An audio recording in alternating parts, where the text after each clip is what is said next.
Yes. Good afternoon, my lords, my lady. I'm afraid I'm a little behind where I had anticipated being by this time, but I think that's our fault. Anyway, I was going to say, in terms of finishing within our listing, we're still well on track to do that. I move now to the scope appeal itself. It concerns the judgment of His Honour Judge Taylor, which is in respect of both the appeals, A1 and A2.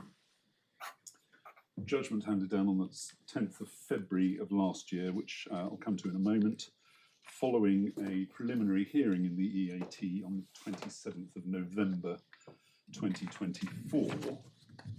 If I may, I'd just like to give you a little bit of context in terms of the events that led up to and the circumstances that prevailed at the time of that hearing. You've already been taken to some of the grounds of appeal by Mr. Reid this morning, so I'm not going to take you back there unless you want me to, but he accepts, as I understand it, that some of the grounds of appeal in the notices of appeal, in particular in the second appeal, do raise specific matters in terms of paragraph numbers from the stage 2 judgment in particular. As examples, he puts it. They do not, even where they do raise specific examples, purport to set out a comprehensive list of all the places in which the outcome by the tribunal is said to have been erroneous as a result of the particular error of law. And in some respects, in respect of some of the grounds, there are no specific findings referred to or even paragraph numbers at all. That's particularly the case in respect of the first appeal, which was perhaps unsurprising in that the tribunal hadn't made any findings of fact by that point.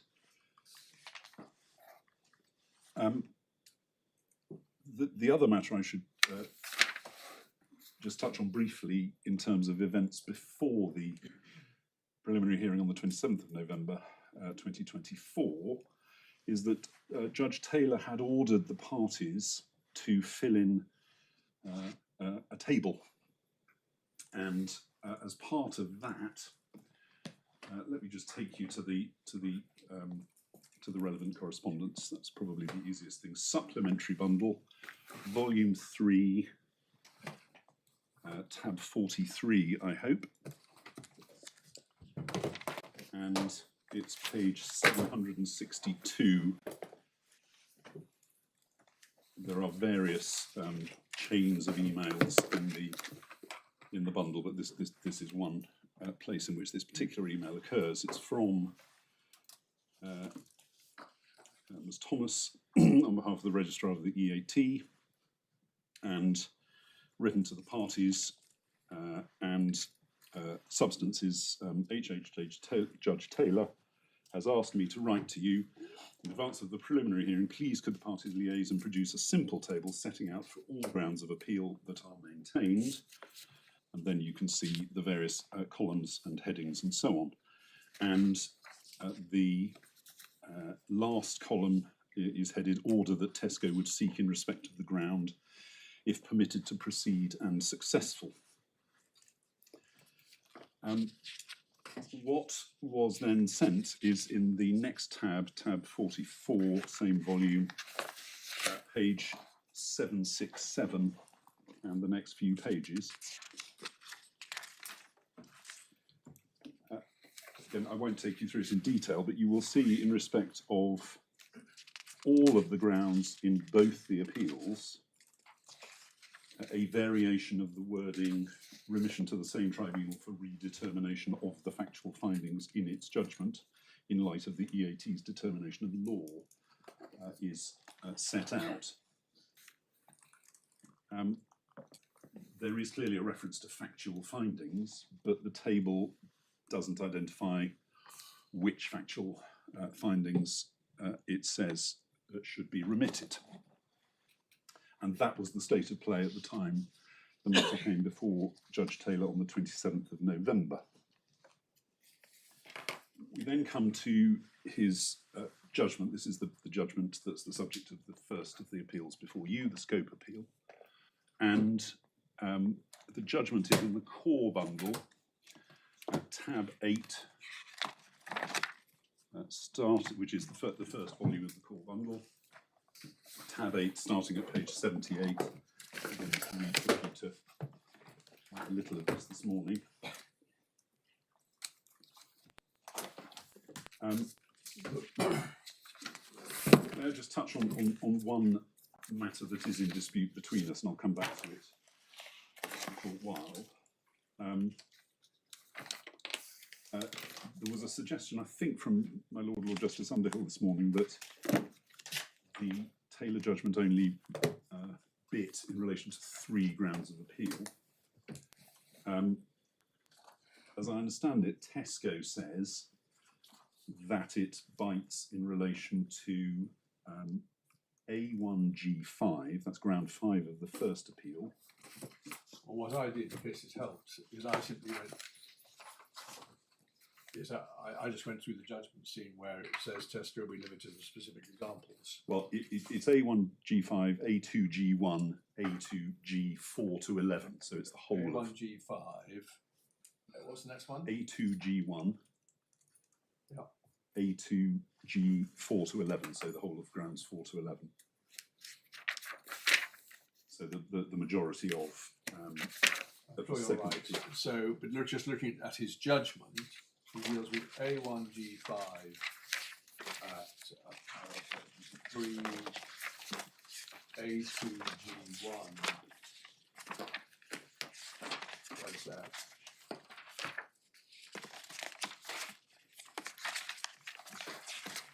Sorry, just A2G1 power 29. Yes, yes. A2G4 to 11. Alright, 36. My apologies, I'm looking at the wrong judgment, which doesn't help. Yes, 29 is A2G1. 33 is A1G5.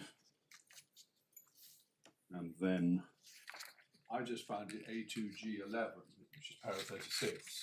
Well, That's no. the whole of A2G. Oh, I'm so 4 to sorry. 11. 35 and because of the 36. layout. Yes, I've got it. Okay, thank you. That's it's very 35 and 36. And Your Lordship is ahead of me to an extent, as is normally the case. pre-read. Right. Yep.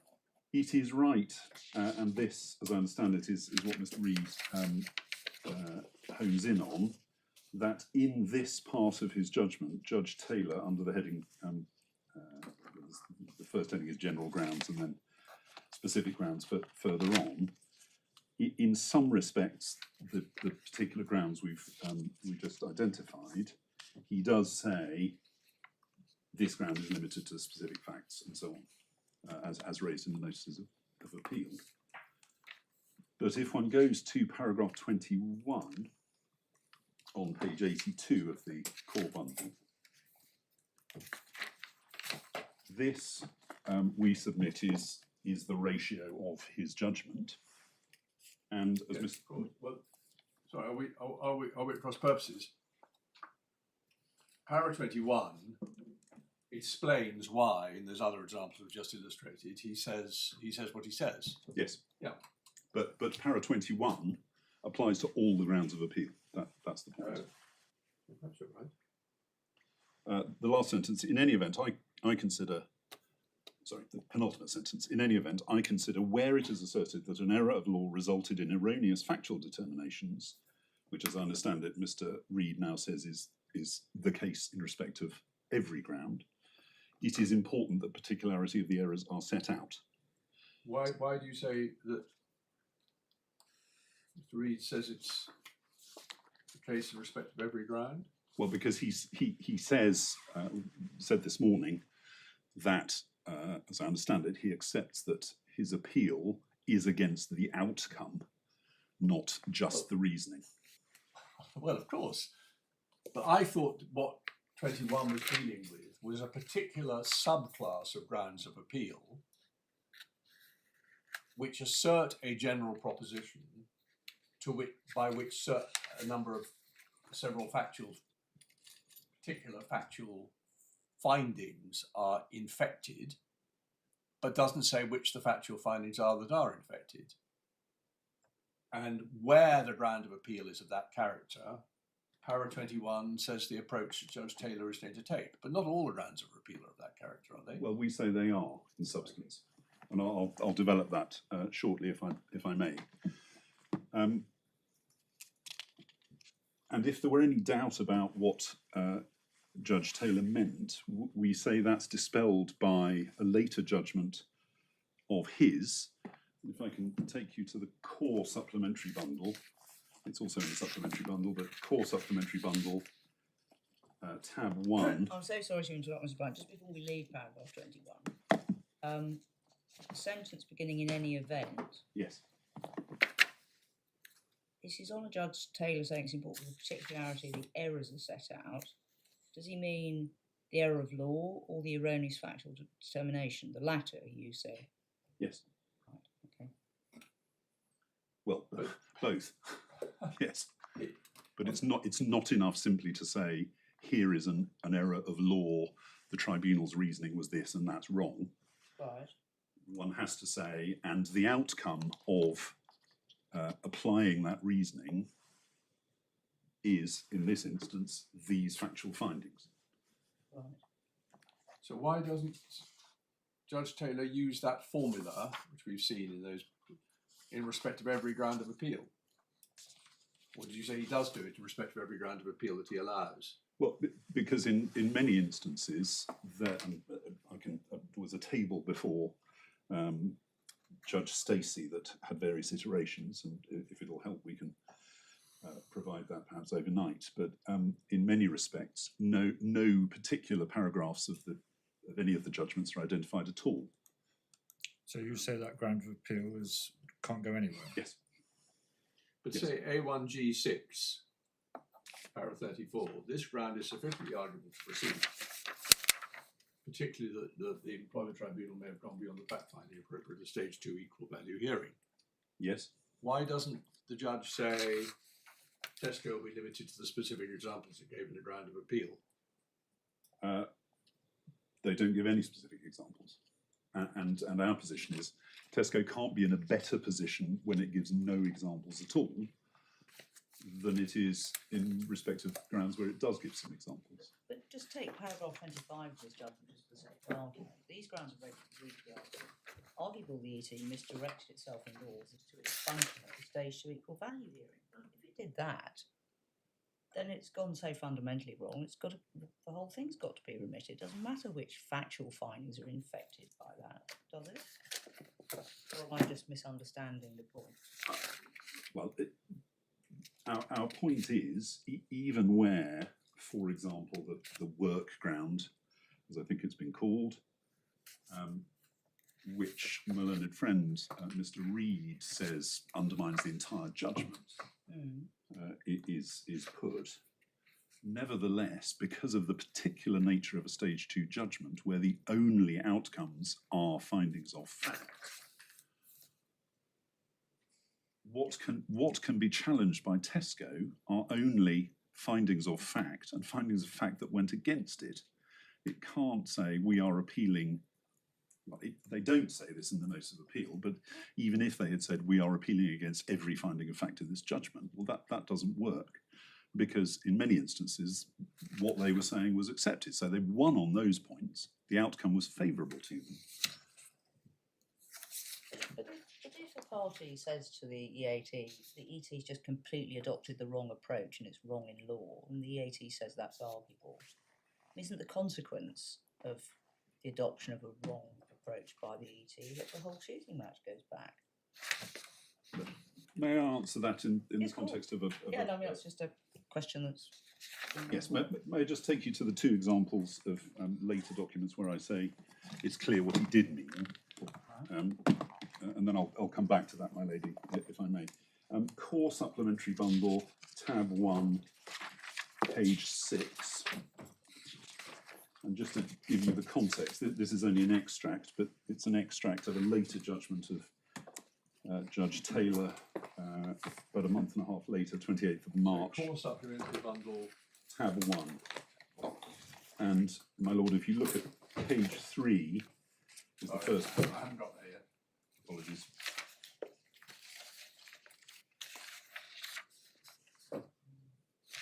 The core supplementary bundle should be in a single volume. Oh, sorry. Confusingly, it says core supplementary bundle on the back. On the front, it says core supplementary bundle 3. Anyway, this must be the one. Yep, Which page? Page Tab. 3, tab 1. Yep. Page 3 is where the extract starts. The full judgment is in the reference supplementary bundle, but this is just some extracts. Sorry, I must be doing something very stupid. I'm in tab 1. Page 3 is the front page of A judgment. of Judge Taylor. Yes. I'm simply taking you there to show what the extract is from that I'm about to take you to. It is page 6 of the bundle, paragraphs 25 and 26. We haven't got the whole judgment, have we? That's deliberately. Yep. The core supplementary bundle was put together as Yes, I see. Okay. the key things that it was felt you needed to read in advance. We do have the full judgment in the reference supplementary bundle. Page 6. Page 6. This is in the context that Tesco had made an amendment application, and you were taken to a bit of it this morning. It's the one with the various appendices in red. And you can see from paragraph 25, paragraph 52 refers to the annex that lists 146 passages that are said to include factual determinations, facts, examples, and matters on which the respondent relies. So Sorry, this is an annex to what? it's an annex to an application that that Tesco made to add various things to its notice of appeal.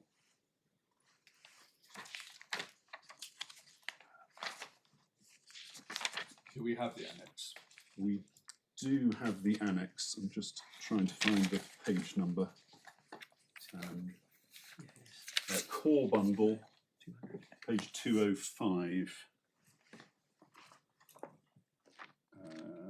That's in the first volume. And apologies, I don't have the tab number to hand. Doesn't matter. It's page 205.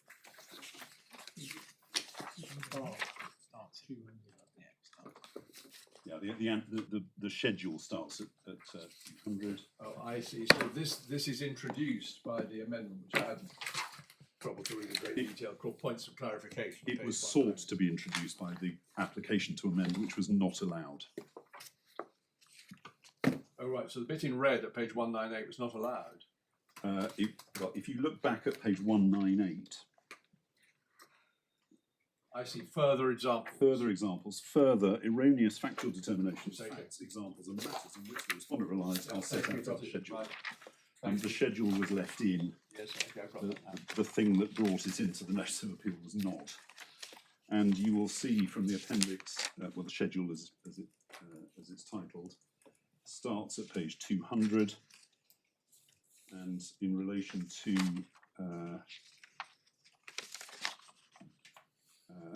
a number of the grounds of appeal, you will see that Tesco sought to add various further examples, as they put it. And while we're in this document, because I'm going to come back to this in a different context later, if you turn on to page 205, please, you will see here the very last ground that's dealt with, A2G11. What they seek to add here is at the bottom of 205, paragraph 666 of Appendix 8, and then over the page, there are two further bits that they seek to add, 671 and then 761 to 764. So at this point, what they were trying to do was amend to add what they said were further examples, and in case of A2G11, there were just 3 of them, in addition to the one that was already in the ground of appeal.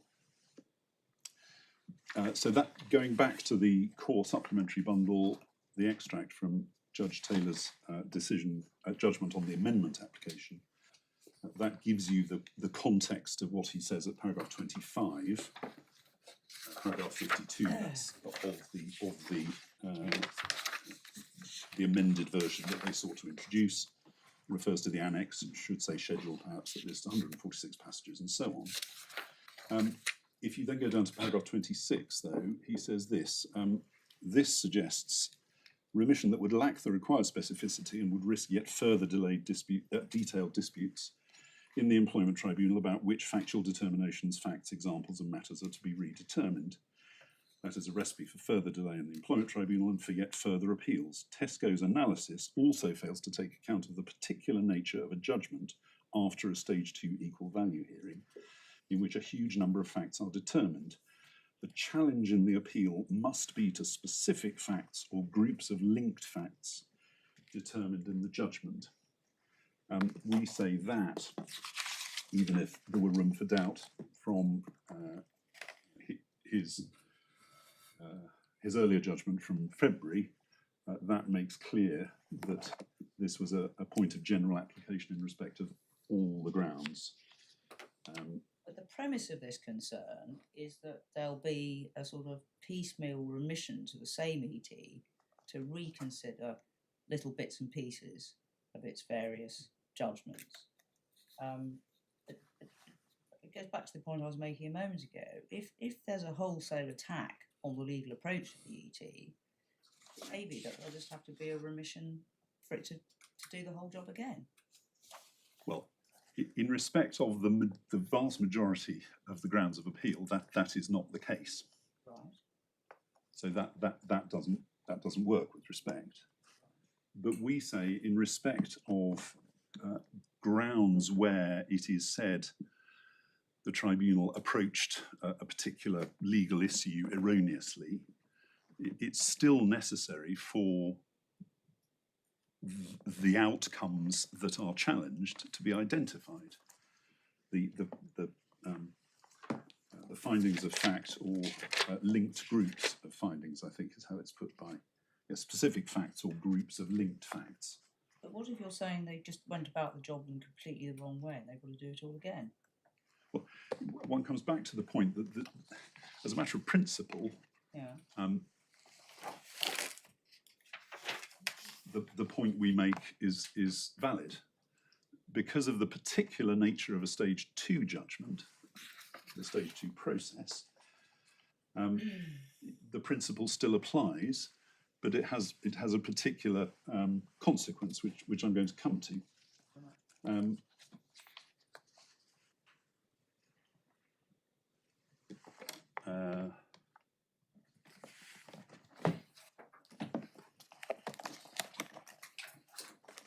And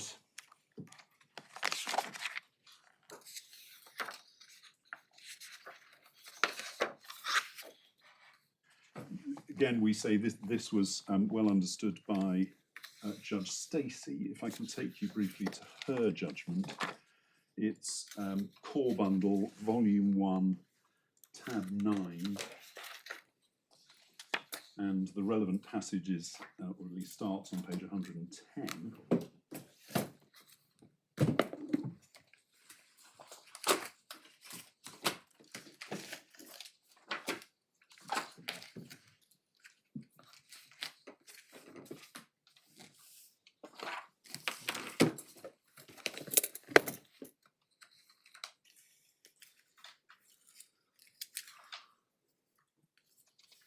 And you'll see that the heading towards the top of page 110, appeal to the Court of Appeal on the scope of the grounds of appeal given permission by the Appeal Tribunal. This is talking about the scope appeal,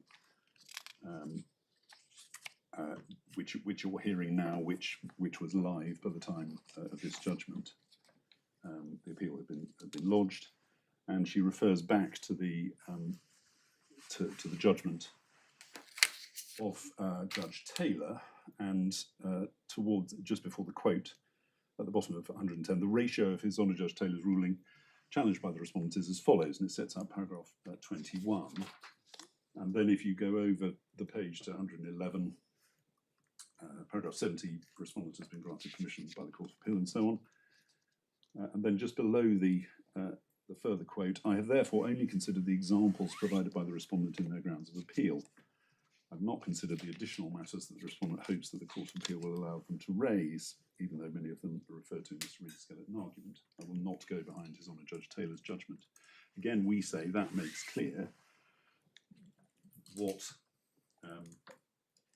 Judge Taylor was doing, as correctly interpreted by Mrs. Justice Stacey, was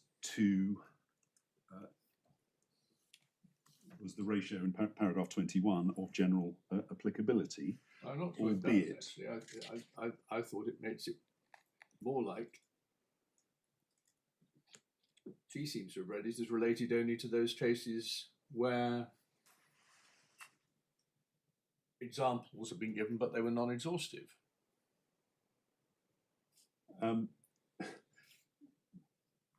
with respect, no, but she never gets to that point in relation to what my Lady Justice Laing might call the general grounds,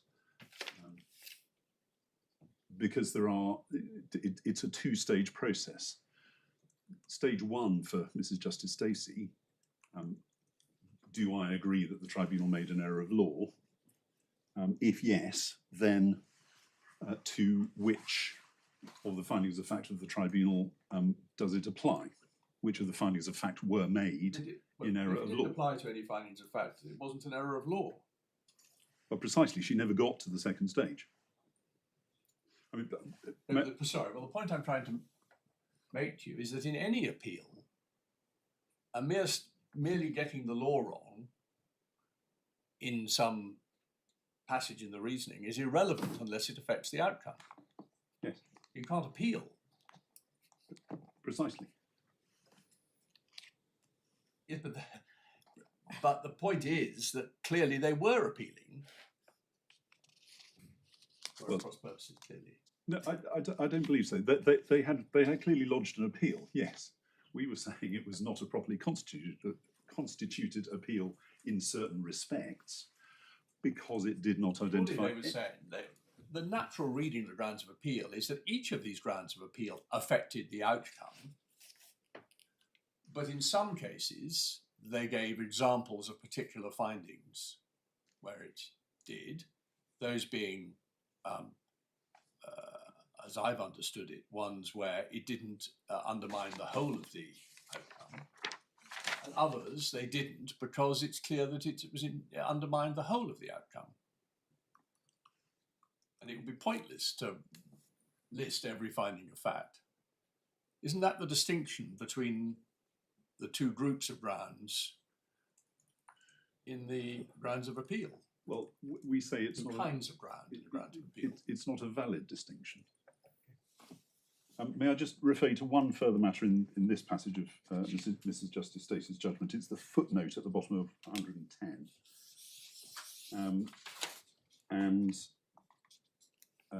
It says this: the scope and impact of His Honour Judge Taylor's finding is a matter of dispute between the parties which is not necessary or appropriate to resolve or seek to resolve in this judgment. So insofar as I characterised paragraph 69 and 70 as finding on my side of the line in that dispute, then I apologise that that's not strictly correct. She essentially parked the dispute, albeit recognising there was a dispute, but it wasn't necessary for her to resolve it because she found against Tesco on the various errors of law that were alleged.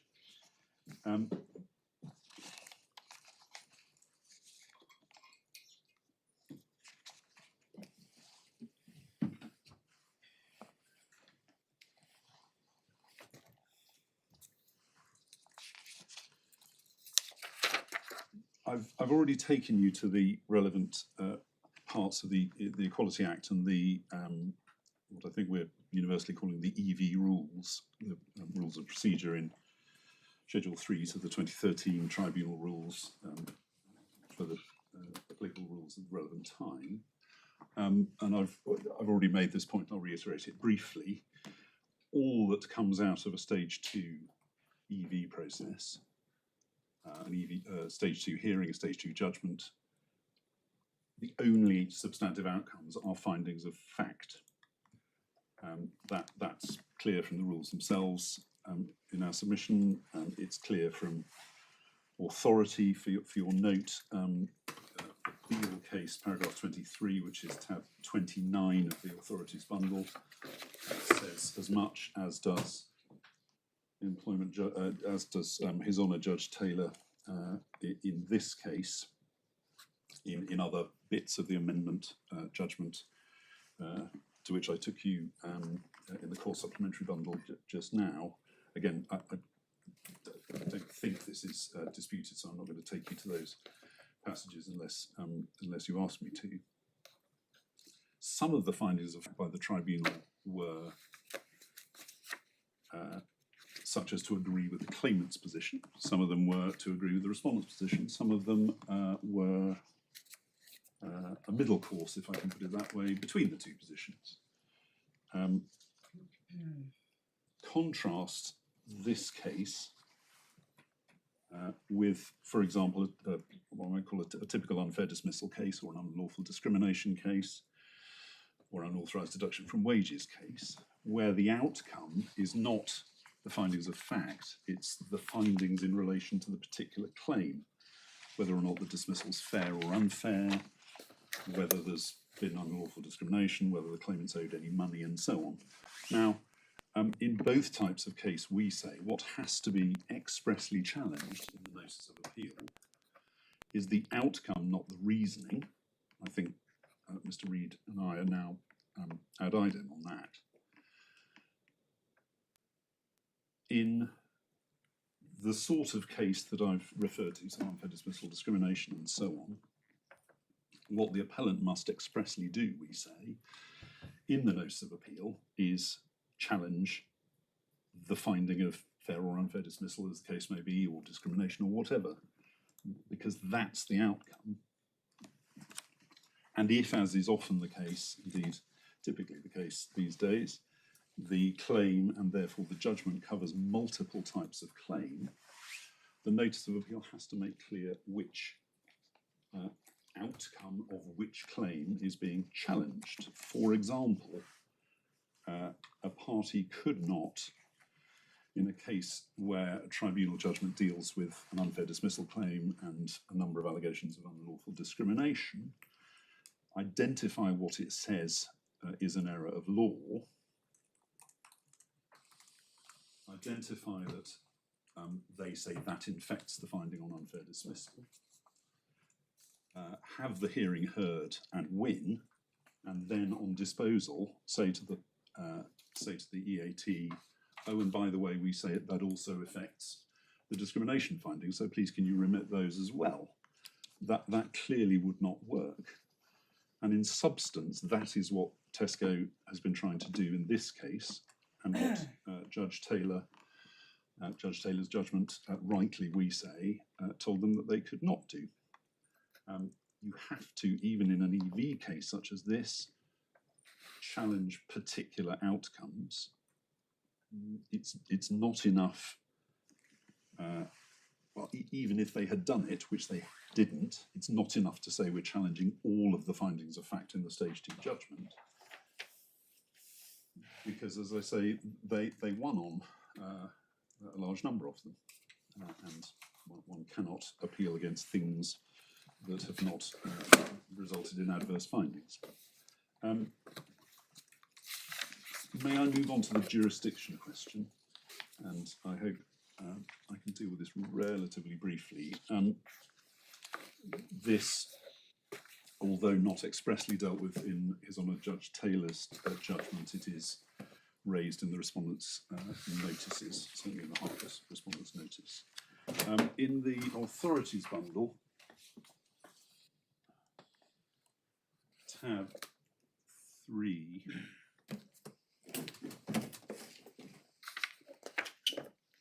and it's page 34, Mr. Reid took you to this morning, so I won't read it out. This is section 21 of the Employment Tribunals Act 1996. And you'll see the list of the list of provisions set out in the numbered sub paragraphs. Includes the Equality Act, unsurprisingly.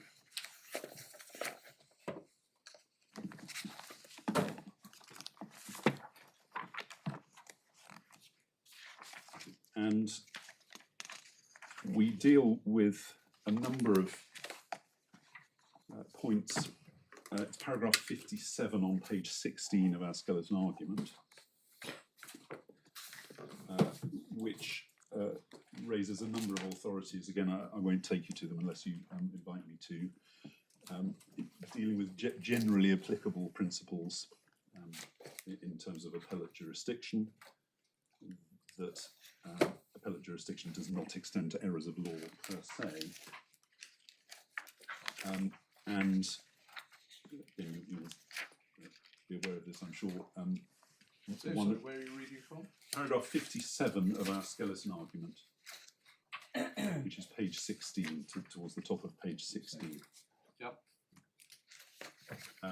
And so I know you'll all have read it, I won't take you through it again. I simply note that the Wolf case, Wolf and North Middlesex University Hospital NHS Trust, was an employment case in the EAT before Judge Sirota.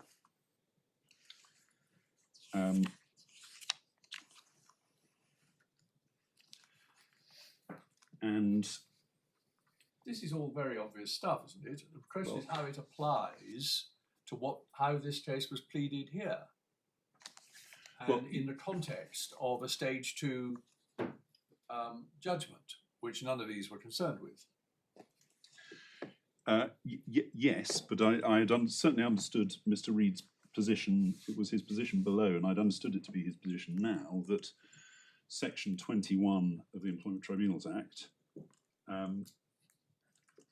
is broader than, it gives jurisdiction to challenge things that are broader than just decisions of the Employment Tribunal. If that's not his case, then, or you don't wish me to address you on it, then I see. fine. I'm sorry, I may have misunderstood. I thought the points you were getting from paragraph 57 were the well-established point that company Noga is the best known example. You can't appeal against a ruling of law that hasn't impacted on the outcome. If you're not appealing against the outcome, you can't say, yes, but the law was wrongly stated in para 100 of the judgment. Yes. But those are not directed to a situation like what that we have here. The specific employment cases are, I say, obviously not dealing specifically with a stage 2 equal value That's my judgment, but the principles nevertheless apply.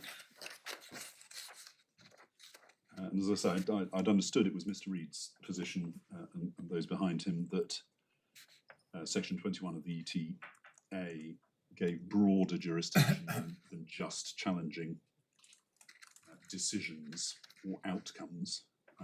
If I'm wrong about that, then I'm sure he'll correct me and I can move on. But certainly I'd understood his position to be that the series of cases following Harrod were wrong, and I'd understood he was going to invite you to depart from them, notwithstanding that,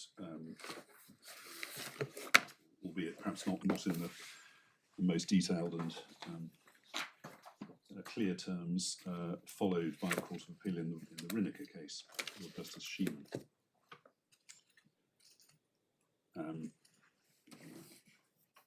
Hearing nothing from my left, I'll just take you through this relatively briefly, if I may. Tesco's position, as I understand it, is when Section 21 of the Employment Tribunals Act refers to any question of law arising from any decision of or arising in any proceedings before an employment tribunal. The subclause or arising in any proceedings before gives it broader jurisdiction than just in relation to decisions of the employment tribunal. If that is Tesco's case, then the authorities consistently are against that. Harrod is at tab 14 of the authorities bundle, which is the start of the sequence, and page 179 is the start of the report in the ICR, and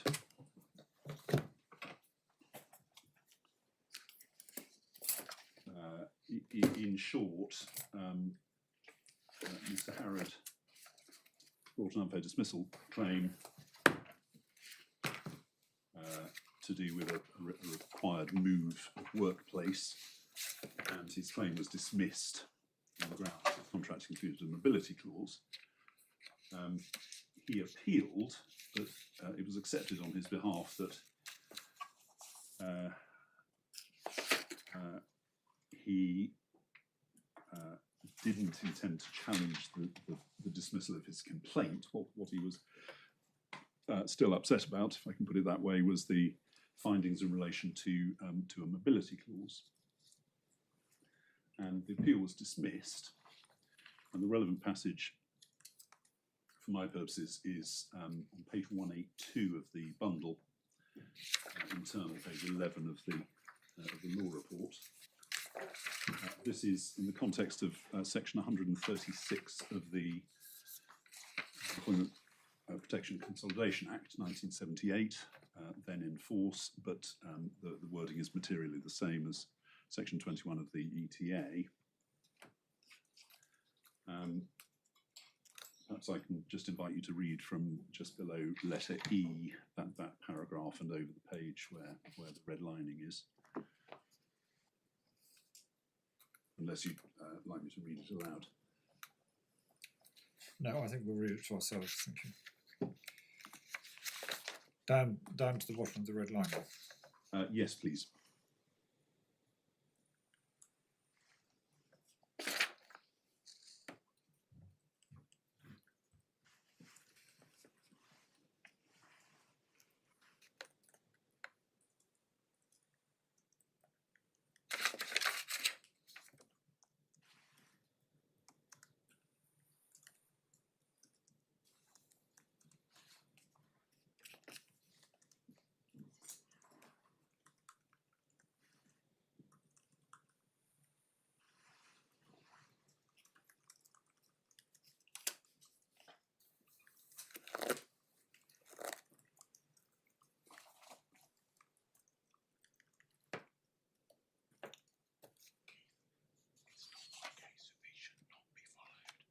Yes. Yeah.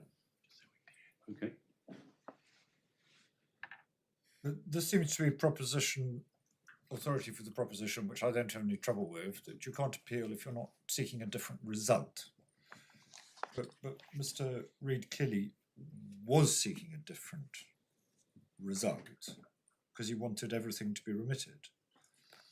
Well, I mean, this is entirely in line with what I regard as the classic case of Lake and Lake, where the wife was unable to challenge a finding of adultery because the judge also found that the adultery had been condoned, and so she wasn't entitled to a divorce. Since she wasn't challenging the outcome, she couldn't challenge the steps along the way to that outcome. But as I say, and this seems to be exactly the same, which I understand. It's a very familiar principle, but that doesn't seem to be quite what you're saying, because as I say, Mr. Reid plainly was challenging the result. May I divide the grounds into two, because Yes. I sense the way the wind is blowing on this, and there's a limit to what I can say to try and change its I haven't direction. formed any view at all, but I'm just saying the bit you asked us to read, that's Yes. all I get from. That's what I get from it. And Yes. if you want to get more than that from it, you'll have to explain how. And Mr. Reid was whispering to me that he isn't seeking to say how it is wrong. Yeah. So that I can deal with these matters rather more speedily. And I suppose that the headline point, if one looks at the various authorities that we've referred to in our skeleton argument, including Rineker in the Court of Appeal, is that an outcome has to be appealed, not just the reasoning. And by the sound of it, we're all in agreement. The finding of the stage 2 findings of fact are plainly an outcome. Yes. Lots and lots of outcomes. All right, lots and lots of outcomes, but that's a different point. You may have a point about under particularisation, but that's, as my lord says, that's a different point from whether it's an outcome at all. Well, I'm not suggesting the stage 2 judgment is not an outcome. It contains a large number of outcomes, Yeah, well, quite. because the only outcome of a stage 2 hearing is findings of fact, Yes, which are yes. then going to be referred to the Yes. independent experts in this case, and so on. The point is, certainly in relation to the grounds of appeal where there are specific matters that are raised, the point is that yes, those outcomes are validly challenged on the face of the notice of appeal, but there is a requirement, we say, that you have to raise all of the things you are challenging, all of the outcomes. You can't say, here are 3 I understand examples. that. I'm sorry, I don't want to rub it in, but I just want to make quite sure. This whole point of principle, which my lord has identified, based going back to Lake and then this case in the employment field, and then Company Nugee and so on. Yes. That isn't really engaged here. You're making a different and more specific point about not identifying all the outcomes that you are challenging. Not about the fact you're not challenging an outcome at all. Well, have I understood it correctly? Partly yes, but in respect of even the general grounds, where no particular findings of fact are said to be challenged, and no doubt it'll be said against me probably tomorrow. This is all a dancing on pinheads and so on. What is raised in the notice of appeal is an error of law, Yes. without saying, and this infects the following findings of fact, or even the following groups of findings of fact, or even, and this affects every finding of fact that was made adverse to us. Of course, this is not ideal pleading, but we're in an unusual world. Isn't it naturally, necessarily implicit, where you aren't specifying particular findings of fact, that the finding of the error of law that you are alleging is being said to undermine the decision as a whole, therefore comprising all the outcomes, all the adverse outcomes in it? Well, there's a difference between the fact finding as a whole and the adverse findings.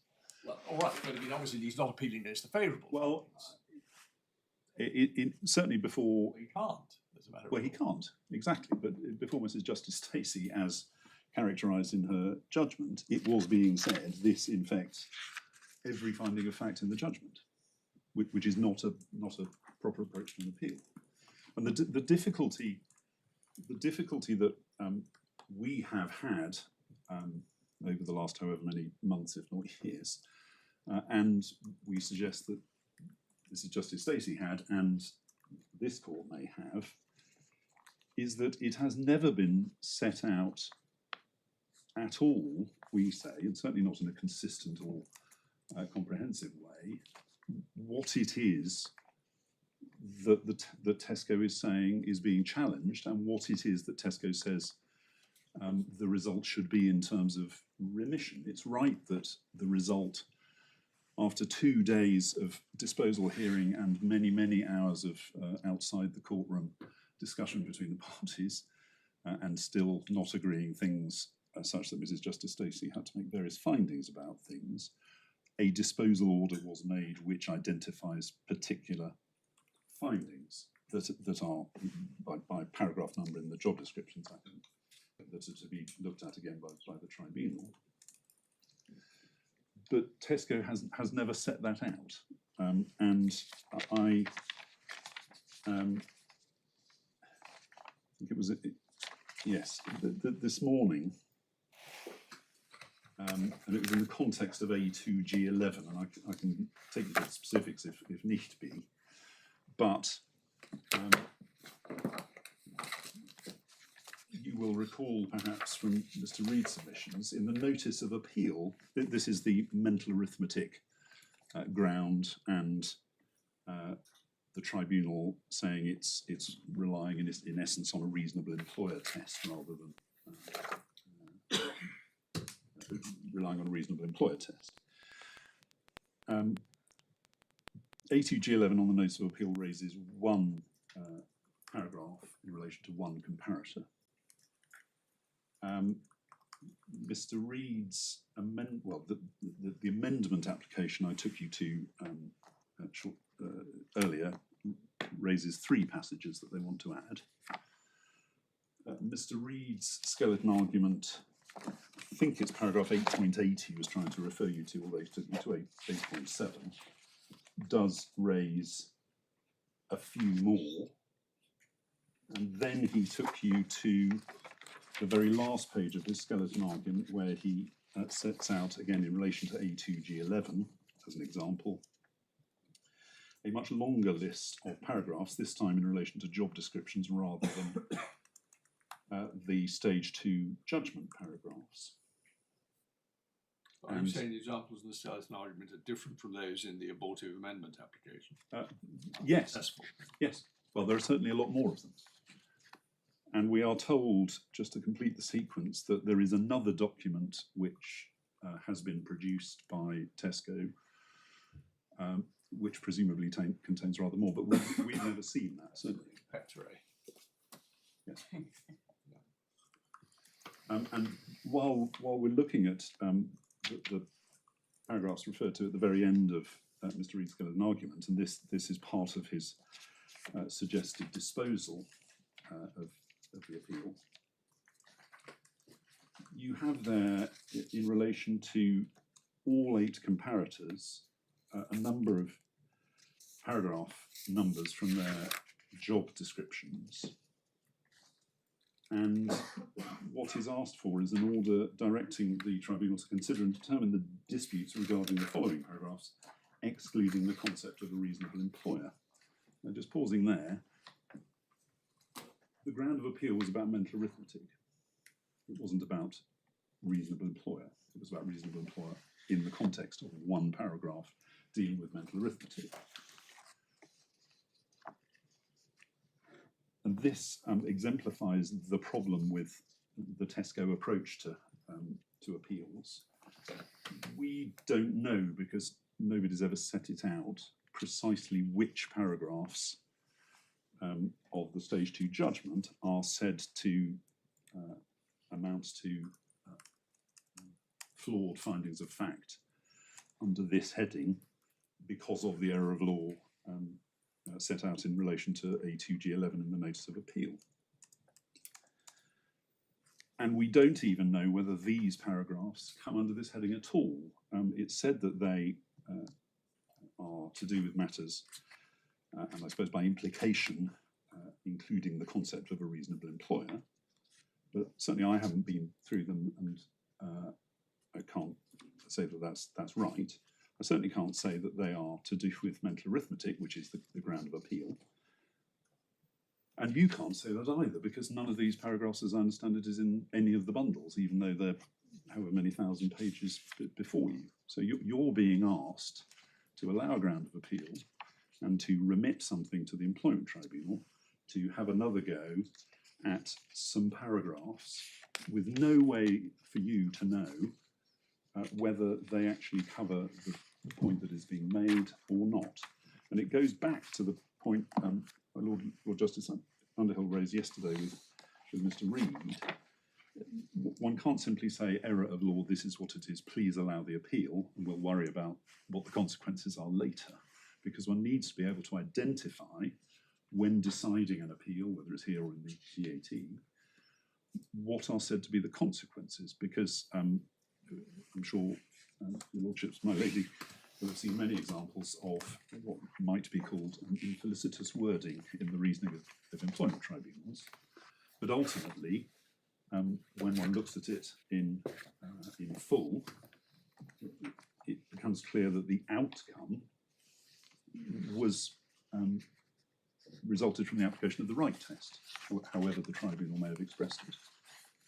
And that, in essence, was our position below, and Mr. Jones will deal with that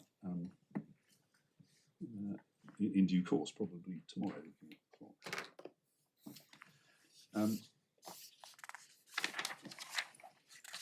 This doesn't really seem to me to be a jurisdiction point, which is how you headlined it. Your point is not they're not challenging it. It's a particularity, but they haven't told us what is the particular outcome that they're challenging. And is that what you're saying? Well, you need to know which factual determinations are being challenged by each ground of appeal, because otherwise you can't tell what the appeal is against.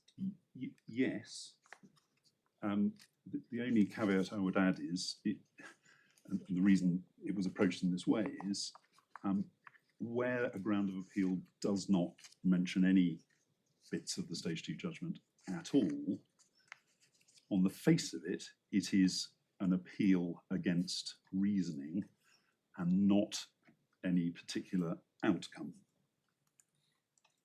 I appreciate. I think. Yes. Well, okay. Well, I think I have a better grasp of the point you're making, and I don't think it's really a harrowed point, but I see the way in which you put it. Thank you. Well, that's no doubt my fault for not making our position clear. And just to complete this, again, I'm not going to take you to the authorities because it sounds as though the line of authority isn't being challenged by Mr. Reid. You will have seen that His Honour Judge Taylor referred in his judgment to various paragraphs of the EAT practice direction. And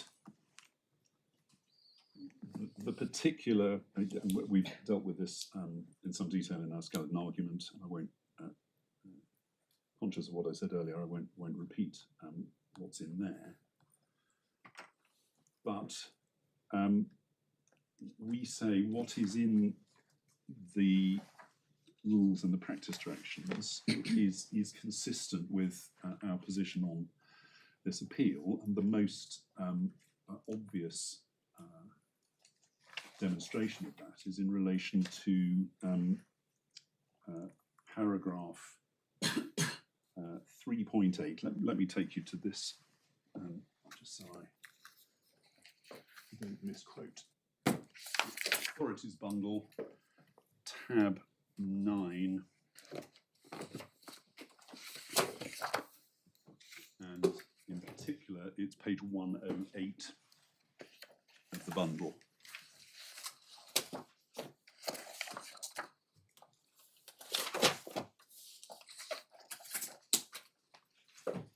This is from the 2023 version of the practice direction.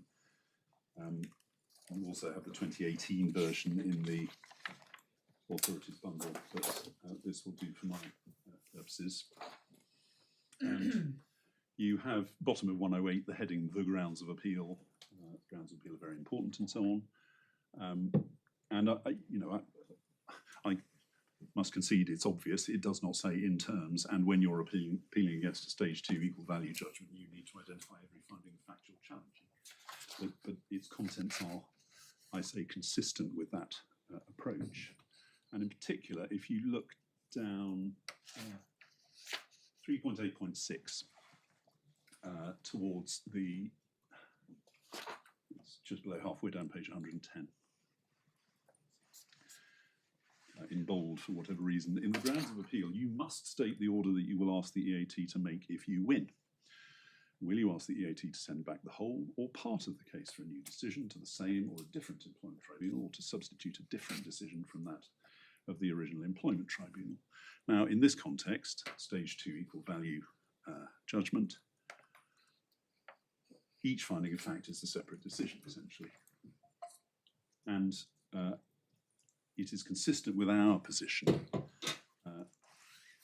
that you must identify what it is you're challenging, because if you don't, how can you set out precisely what it is you're going to ask the EAT to order if you win? And this comes back to the points I was making earlier in the context of ground 11 of the second appeal. Tesco has never, even on the ones where it has specified some paragraphs and tried to add more in its amendment application, which wasn't allowed. We have never had, even today, a comprehensive recitation of precisely what it is Tesco is asking the tribunal to do. So what did the appellant say in the grounds of appeal about the order it wanted to be?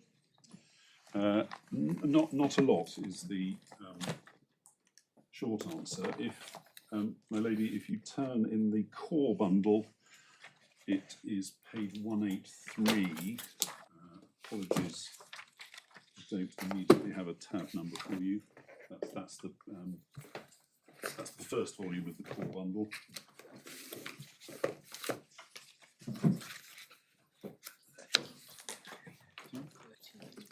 Tab 13, I'm being told from behind, thank you.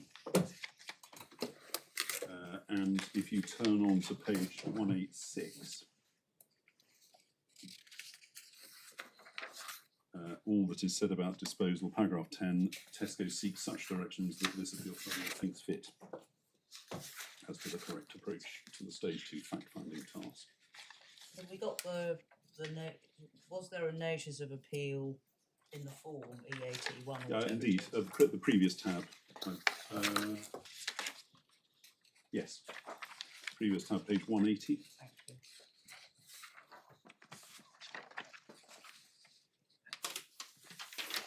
Which I don't believe takes that any further. There's no doubt for that reason that Judge Taylor directed the table that he did. Indeed. And the position is the same on the second appeal. Next, it'll be tab 14, I think, is the notice of appeal. And then the relevant bit is again, this is the shorter this time, page 199, tab 15, paragraph 56, disposal. The respondent seeks such directions that this appeal tribunal thinks fit.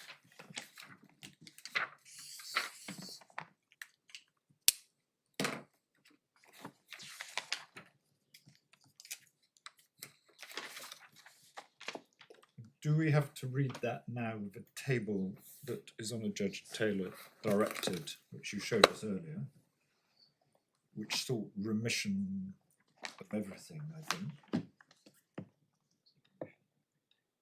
I'm not sure properly interpreted. It does seek remission of everything. It doesn't say what it's seeking remission of. Where do we find it again? Forgive me. 767 in the supplementary, is that right? I got that wrong. That sounds about right. Yes, so the request for the table is 767 and the actual table starts at... It is No, it is 767. Yes. Sorry, which bundle is that? Supplementary bundle, Thank you, sorry. volume 3, I believe. Which tab? 44. Thank you. 44. Thank you.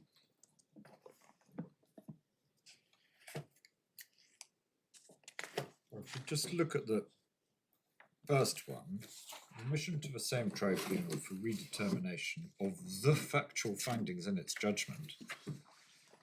That might encompass all the factual findings, but as you say, they would scarcely be intended to include those which were found in their favour, assuming that some of them were.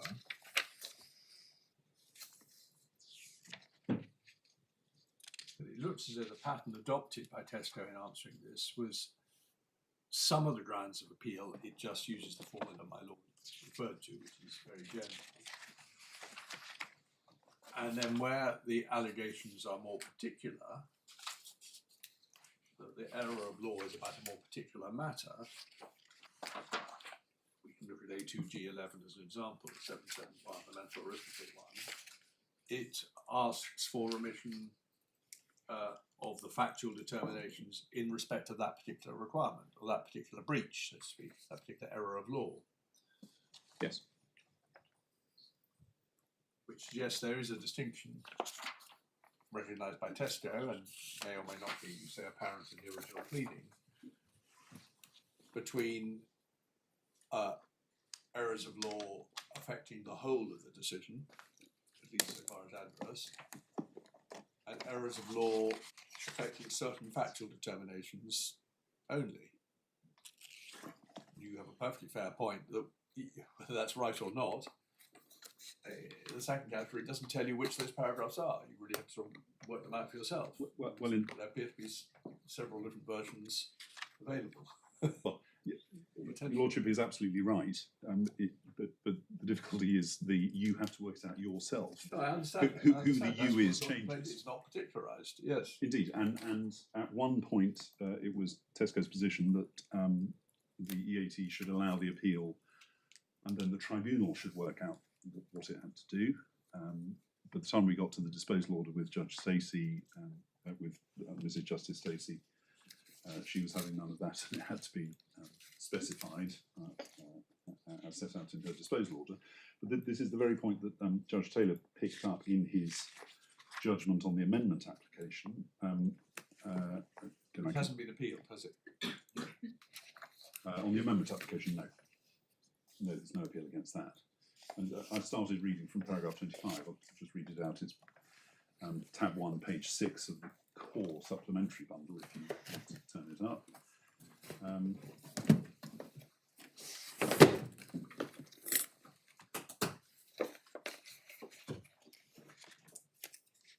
And again, to put this in context, he by this time he has got the table from Tesco, and he has got the proposed amended grounds. And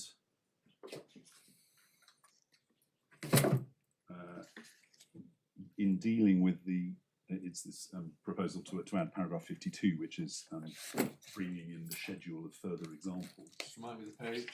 6.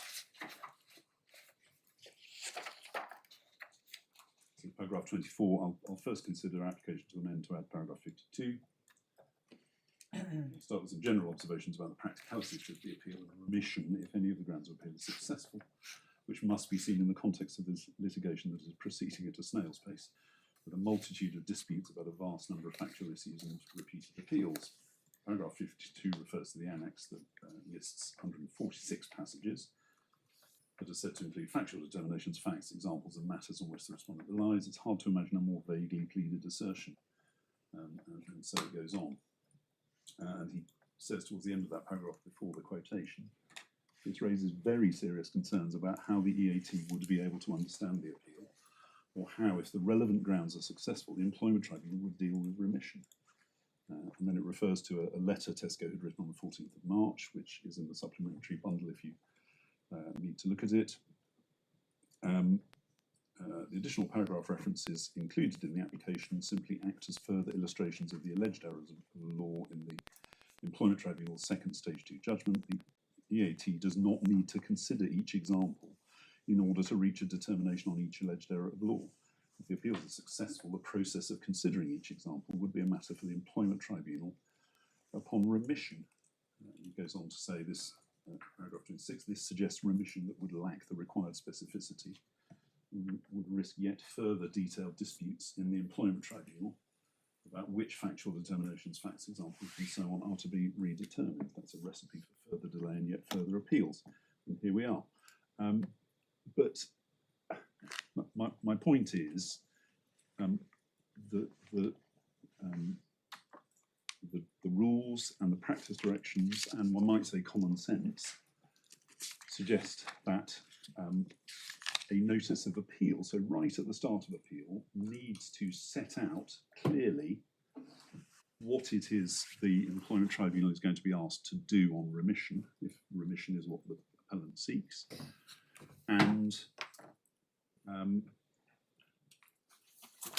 to achieve that, one needs first to be able to identify precisely what it is that is being challenged. And that is, at the risk of repetition, essentially our point. And the practical consequences of doing it in the way that Tesco would have it are disastrous is the word that springs to mind.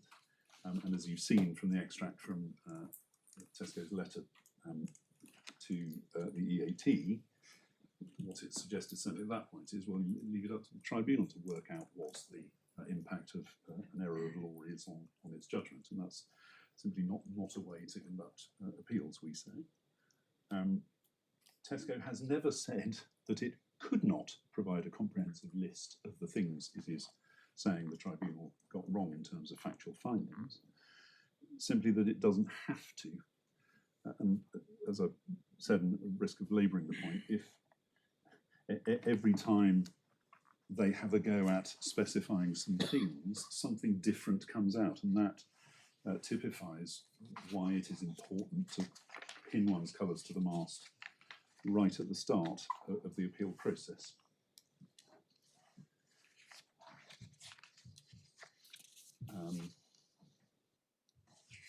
I'm going to move on to the substantive appeal, the stage 2 appeal as we've referred to it in our skeleton argument. As my Lord Justice Underhill, I think it was earlier, commented, ground 5 doesn't add anything to the scope appeal, so leave that. We're also going to leave 1, 2 and 4 to Mr Jones and those behind him to take the lead. We may come back with some additional points, but I'll leave him to develop those grounds. Ground 3 then.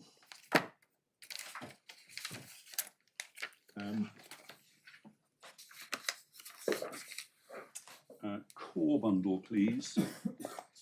Volume 1, tab 2, page 31.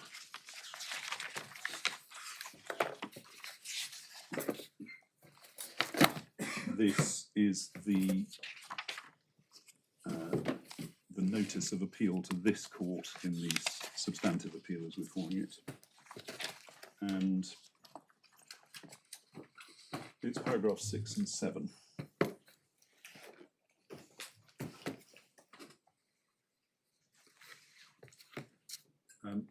What is said is the EAT, well, the heading is rejecting agreed facts. What is said is that the EAT erred in holding that the EC was entitled to depart from or make findings inconsistent with facts agreed between the parties. And goes on to set out a little more detail in relation to Rule 6 and so on below. I've addressed you on the general points that we make in relation to the equal value rules and Rule 6 in particular, so I'm not going to take you through those again in any detail. What is not dealt with in the notice of appeal is any distinction between a tribunal departing from what had been agreed in relation to the fact of a thing and the relevance of the fact. You have that point, I'm sure. It's also perhaps of interest that in relation to this ground, what Tesco seeks by way of disposal, again, doesn't draw any distinction. It says, and again, it's considerably broader than the specific passages that they refer to in the EAT grounds of appeal. You'll see in the Court of Appeal grounds of appeal, they don't refer to any specific paragraphs at all, whether by example or otherwise. There are 3 referred to in there. EAT notice of appeal that I'll deal with in a moment. Bottom of page 49 of Malone and Friends Gathered an Argument, paragraph 11.3 and 11.3a. Tesco submits that disposal of the scope appeal will be encompassed in the suggested orders set out above. Alternatively, Tesco proposes the following orders. And little a, in relation to ground 3 of the substantive appeal, the EC has directed that all facts agreed by the parties are facts relating to the question within the meaning of Rule 6.1. So on its face, it's being said. I just was making a note.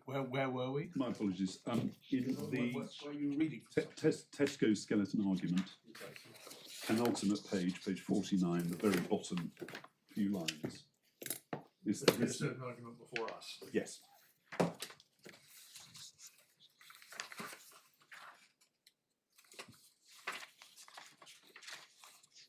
It said that this is what's proposed in the alternative, presumably in the alternative to starting the whole process again.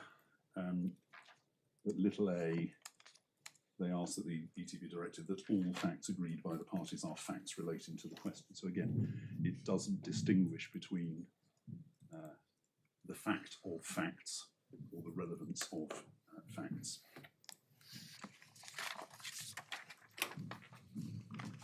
But that distinction, we say, is important for reasons I'll come to shortly.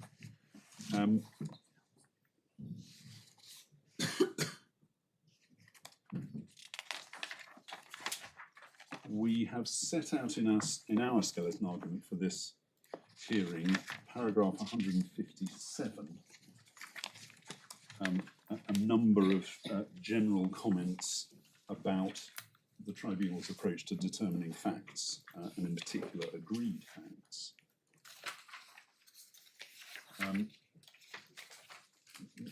We say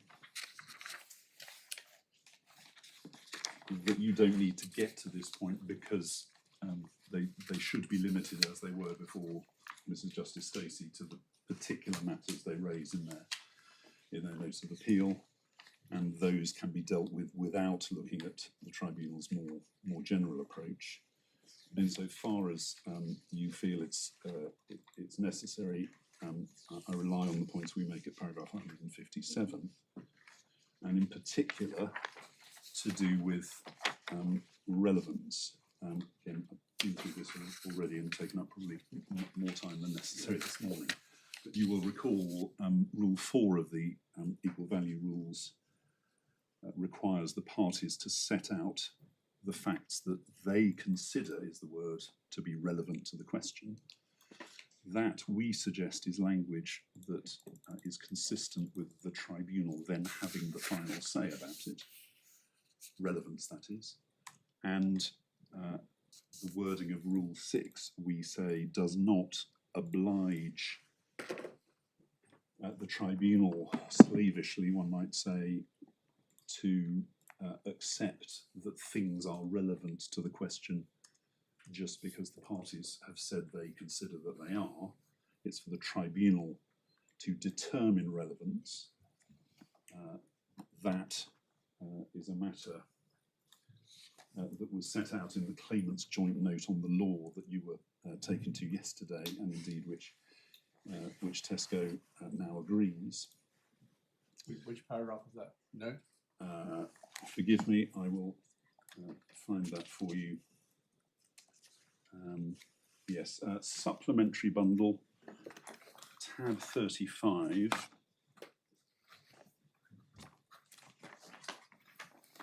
Which will be in volume 3, page 736.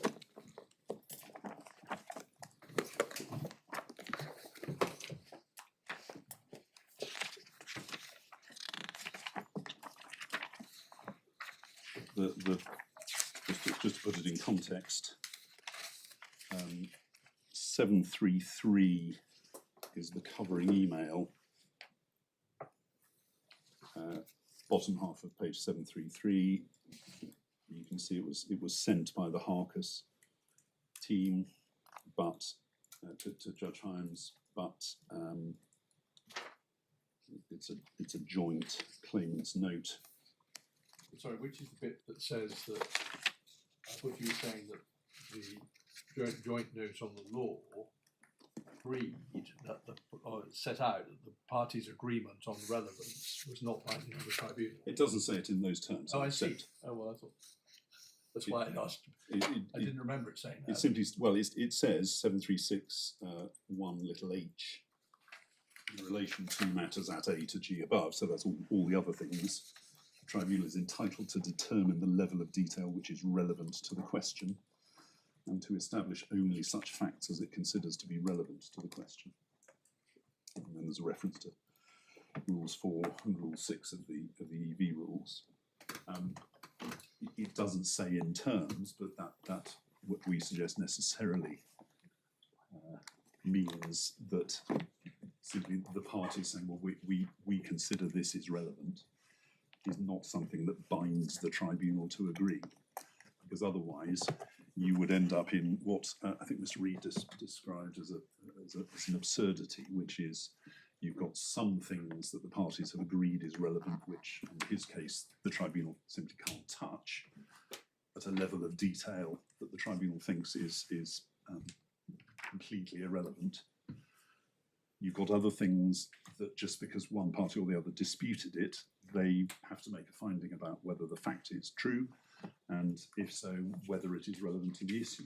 You would end up with, I'm not sure chimera is the right word, but you'd end up with a judgment which is internally completely inconsistent as to what, for example, level of detail is relevant to the question and is to be referred to the independent experts. Excuse me. Just to pick up on a point that I think my Lord Justice Underhill made during Mr. Reid's submissions yesterday, and I can't remember whether the parties were invited to comment on it, but I'll do so anyway. It was in relation to whether the tribunal could and perhaps should, my phrase, have limited the length of job descriptions at an early stage of these proceedings. We, the Harker's claimants, would have had no issue with that at all, as long as there's an equality of approach as between the two sides of the case. But the tribunal didn't do that.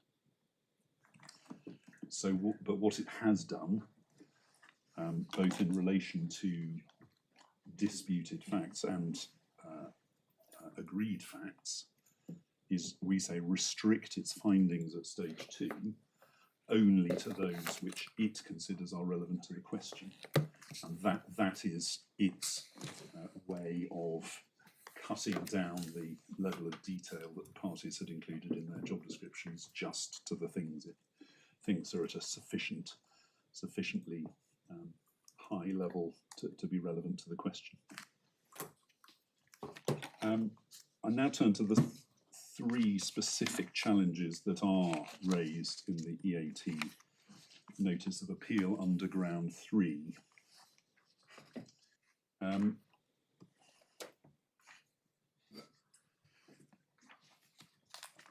I've taken you to the Notice of Appeal before this court.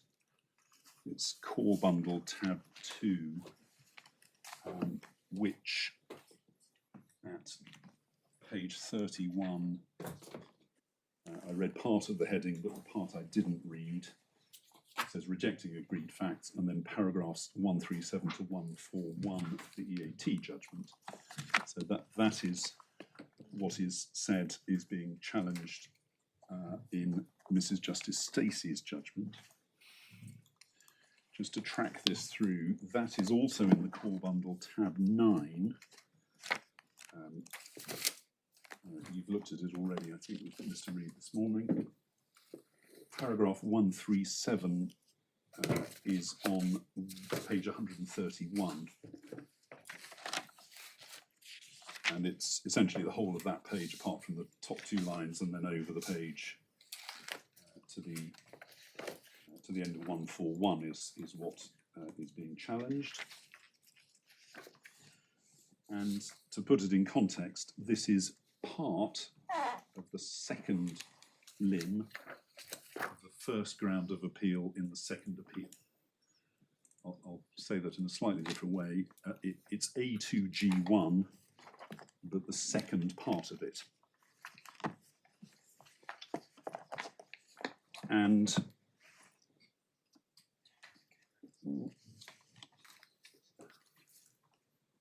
as I've said already, the ground of appeal before this court doesn't raise any specific factual findings or groups of factual findings that are challenged, said to have been made in error of law. And the Charlatan doesn't either, is that what you're saying? No, the Employment Appeal Tribunal notice of appeal does, and I'll take you to that now if I may. It is core bundle again, still in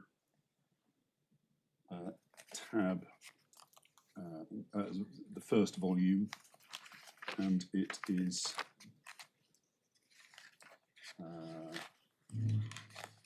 forgive me, I've got the wrong reference, but it says the same thing.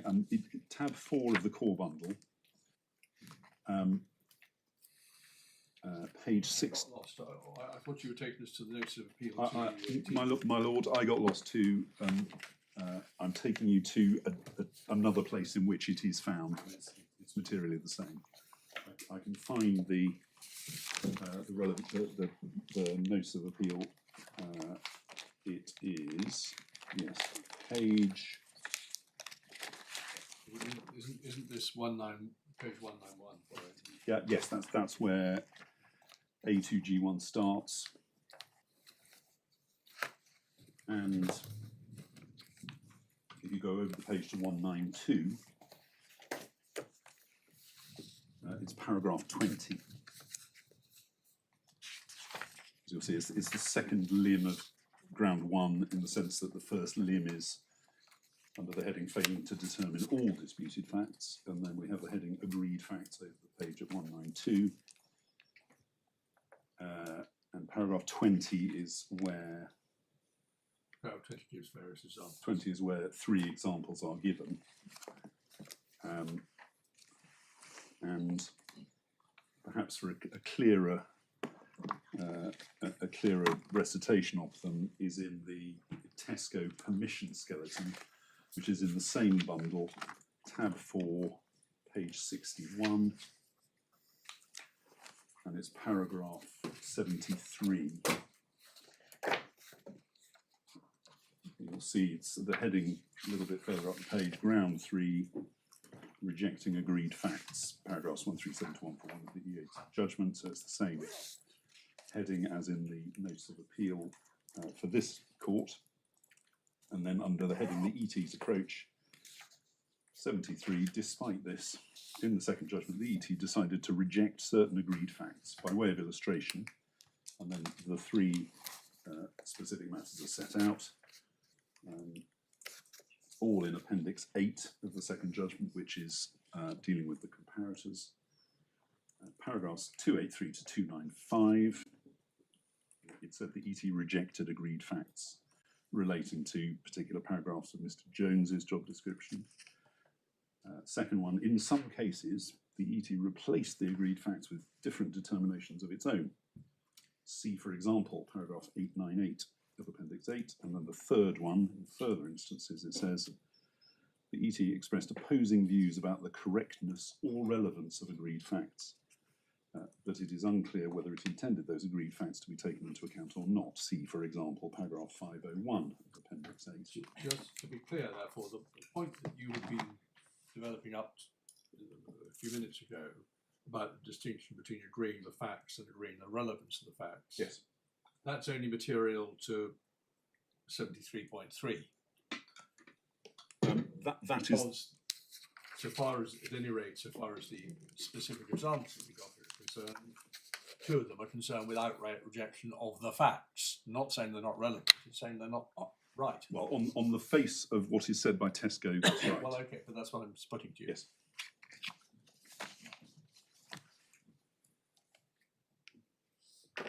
Well, may I modify that answer to some extent? It's not entirely clear.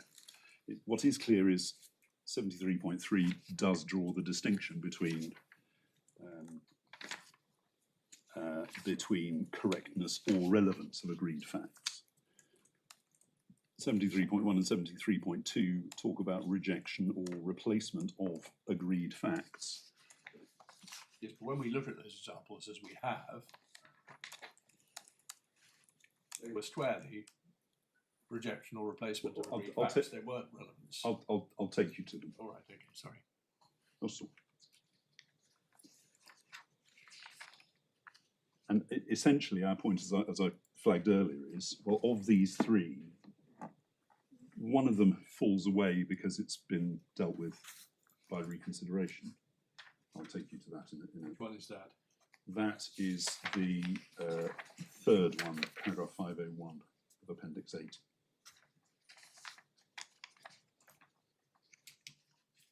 And the other two, so the first one and the second one, we say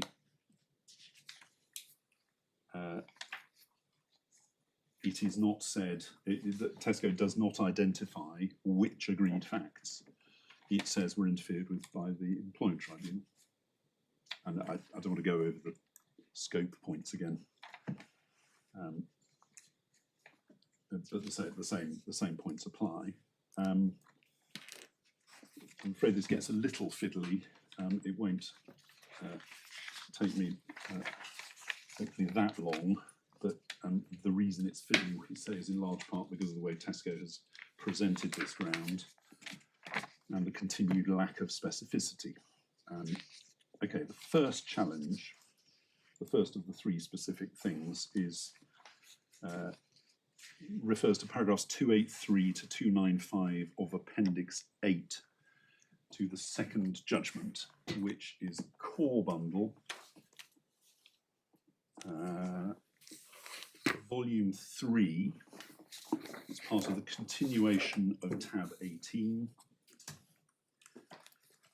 and it's pages 737 to 741.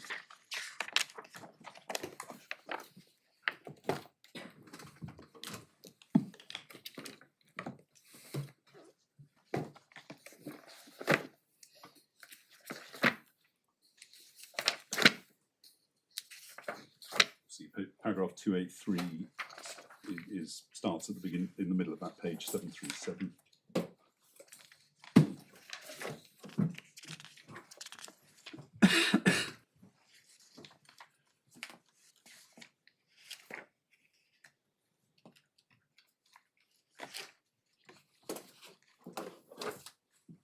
And it's under the heading, we're in the bit of Appendix 8 to do with Mr. Jones, and the heading paragraphs 6.232 to 6.235 of the EVJD for Mr. Jones, changing the battery of what we're calling a lollop. Now, this concerned Mr. Jones, as you know, who gave no evidence and did not even put in a witness statement. So from the comparator himself, the job holder, there was no evidence at all. Sorry? You told us there was no evidence at all? No, from him. Oh, I see. There was no evidence at all from him. You chose him. Isn't that right? You chose the comparator, knowing that was the position. So No, we didn't know that was the position. Oh, I'm wrong. Sorry. Carry on. The comparators were chosen, Anonymously. forgive me, it's a very long time ago. I don't want to slow you down. No, we weren't even told their names at the time we chose them. We were simply given, I see. it was paid Okay. reference numbers, some such. So we knew nothing about them much. Certainly not whether they were going to be willing to cooperate and give evidence. Anyway, what is said, as I understand it, under this part of this ground of appeal is that the tribunal rejected agreed facts in these paragraphs.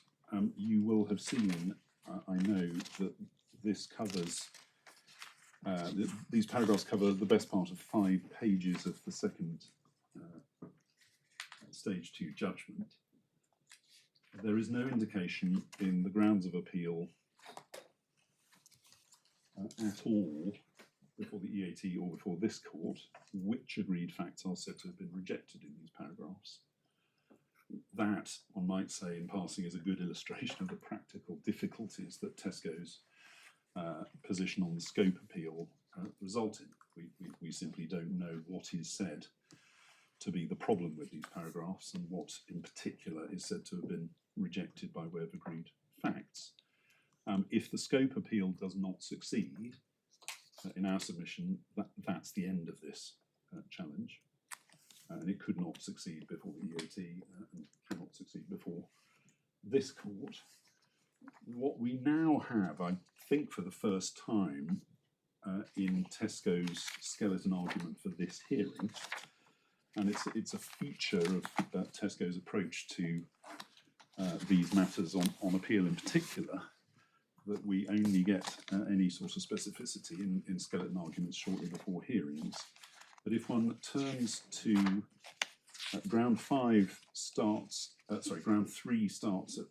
page 29 of their skeleton, and it's paragraph 5.5 towards the bottom of page 29.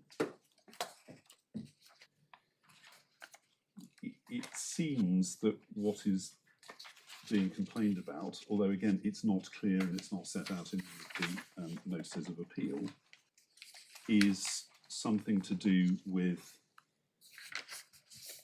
Mr. Jones tilting cages by hand or by putting his feet on them,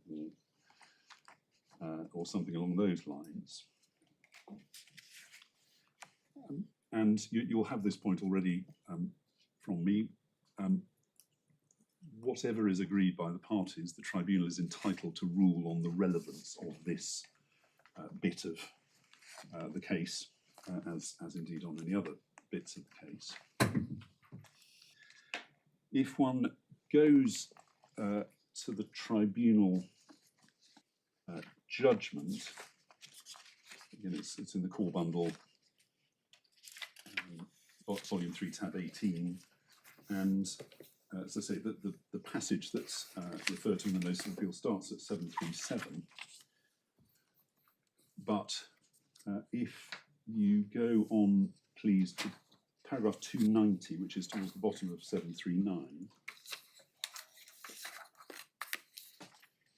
and you'll recall, I believe, the bit about tilting cages is in paragraph 6.235 of Mr. Jones's job description. Paragraph 290, the tribunal says this: thus, if Mr. Jones did what is described in paragraph 6.232, 6.234 and or paragraph 6.235 of the EVJD for him, then we concluded, 1, for the purposes of section 65(6) of the Equality Act, it was an unauthorised way of working, and 2, it was not part of his work for those purposes. Again, whether I'm not going to trespass on Mr. Jones's territory as to what the appropriate legal test was, but that is a finding on relevance. That it's not determining whether, as a matter of fact, the tribunal accepted that Mr. Jones tilted cages. Saying whether or not he tilted cages doesn't matter for our purposes. It's not part of the work, therefore it's not a fact that is relevant to the question, the equal value question. That's the substance of the tribunal's finding in this section in relation to tilting cages and the other bits in those parts of Mr. Jones's job description. The EAT understood the ET was done in these passages. Well, first point, as is traditional, the focus for this court, as I understand it, is on the findings of the tribunal rather than on the way the EAT approached it. I can take you to the relevant passages in. Well, I think we've been showing them already. I've just got Yes. a vague recollection. That's what was going on. Well, what we say is 290 essentially is the ratio of this bit of the tribunal's judgment. They do say, I accept, at other passages, for example 293, they do question whether, as a matter of fact, Mr. Jones did tilt cages. Indeed, they describe it as a nonsense. But that doesn't matter because they've already made a finding at 290 about relevance, and that's enough to take it outside the facts relating to the question that need to be referred to the IEs. And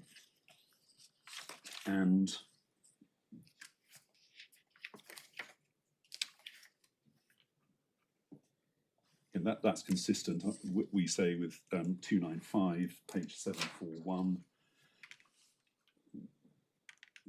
The tribunal's reasoning here is consistent with that. We say, they say, we concluded that the lead claimants must just have taken at face value the proposition that Mr. Jones might have had to swap cages by hand in the manner described in paragraph 6.235.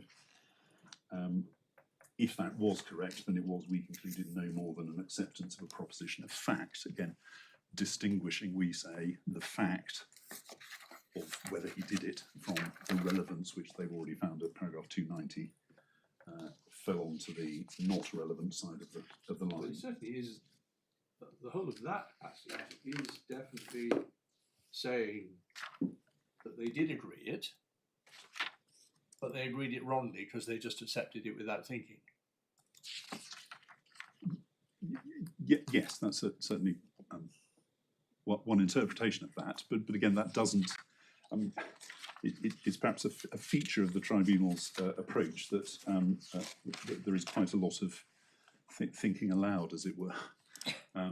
But if one looks at the passage and identifies, what is the decision of the tribunal that takes paragraph 6.235, including the tilting cages bit, outside the facts that need to be referred to the IEs, the answer is 290, it's not relevant. Everything else is perhaps of interest, perhaps not, but doesn't detract from that. And as I've already said, and the tribunal said in terms, the parties cannot by agreement compel the tribunal to treat something as relevant which they, as a matter of law, consider is not. The second challenge is to paragraph 898 of Appendix 8. We're in the same tab, in the same volume of the core bundle. It's page 884.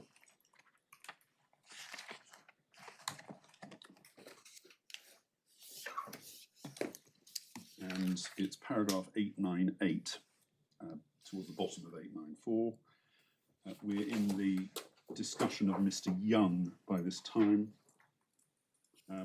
who, as I said earlier this morning, part of his role was driving forklift trucks. Another part of his role was assembly in a fresh distribution centre, which in a number of respects was materially different from assembly in an ambient distribution centre, including that fresh DC assembly did not involve using a lollop, which is a ride-on piece of mechanical handling equipment.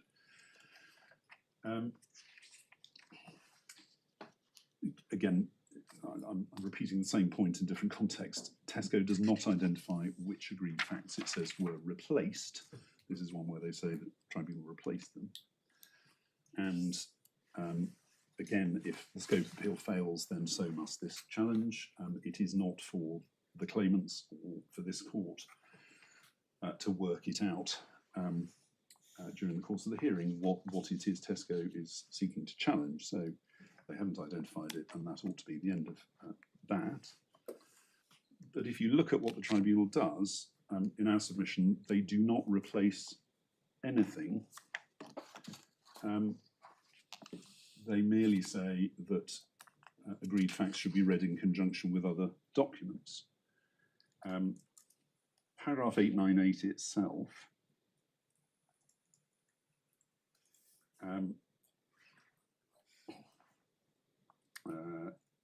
about halfway down the paragraph. Having done that, we decided that it was necessary to say something about the content of those paragraphs, the relevant paragraphs of Mr. Young's job description, despite the fact that they were otherwise in substance, if not actually, agreed.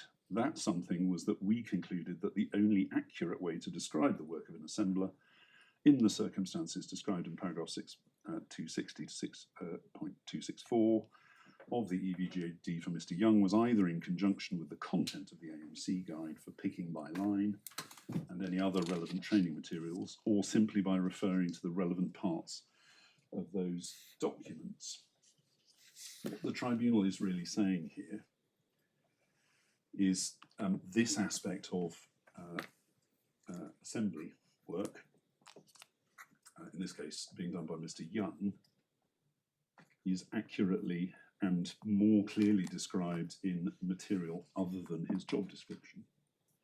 It's not saying his job description is wrong. It's So not. when you say his job description, you don't mean his job description, you mean the equal value. Job description. Sorry. It's from Yes. the board. Yeah. Yes. The EVJD Yeah. stands for No, that's- equal value I job understand description. that, sorry. Yes. Yes. But they say the only accurate way to describe the work was either in conjunction with the content of the and any other relevant, or simply by referring to the relevant parts of those documents. Well, how does a reader of this paragraph know what they're talking about? Well, if you read that paragraph and the rest of this passage,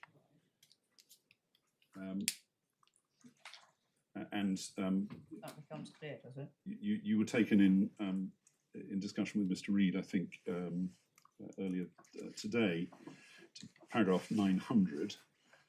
Those passages of the respondent's own documents, they haven't identified them in the previous paragraph, I see.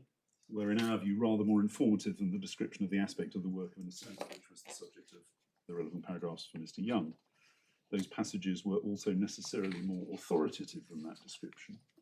This situation was therefore a very good illustration of the difficulties caused by a failure to describe the work of the comparators, excuse me, which required the use of AMCs, ARM-mounted computers, at least primarily by reference to the manuals showing how those AMCs had to be used, and any training materials which were helpful in that they showed, in addition, what was the context in which that work was done. And I read on because this, again, is important.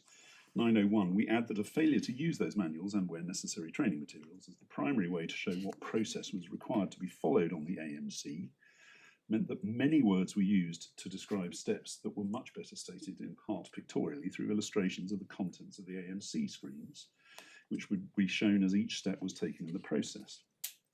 Whether knowingly or not, that meant that there was a risk that aspects of the work of the comparators were stated less clearly than they were stated in the manuals and training materials. Moreover, stating the tasks in words rather than simply by reference to the contents of the manuals or training materials meant that there was a risk that the task would appear to be more complicated than it in fact was. In any event, there was no scope for deviation from the process stated in those manuals and training materials, since the process was computer driven. Now, to put this in context, people doing assembly and indeed various other tasks were required for their assembly shift to have a computer attached to their arm, an arm-mounted computer. And it told them precisely what to do at each step. It told them where to go, what to take out of off the pallet, which case to put it in, how much to put in, where to go next, and so on. That's what the tribunal is talking about in saying there was no scope for deviation from the process. And all the tribunal is really saying is, in the job description, whether deliberately or not, a lot of words are being used to describe a thing, and the risk is that it will make that thing sound rather more complicated than it actually was. Not saying that the thing that's described in the job description is wrong as such, just that if you look at the manual, the AMC manual, which, as Mr. Jones points out this morning, was something Tesco asked the tribunal to put into its findings, so it can hardly complain that they've done that, and that's what it wanted them to do. That will give you the IEs, to whom this is essentially being addressed, a clearer picture of what this task actually involved. Clearer than a lengthy narrative description of pressing a particular button on a particular position and what may or may not come up on the screen. If you simply have the manual that tells you exactly what's happening with pictures, that is going to be a much clearer way of looking at it.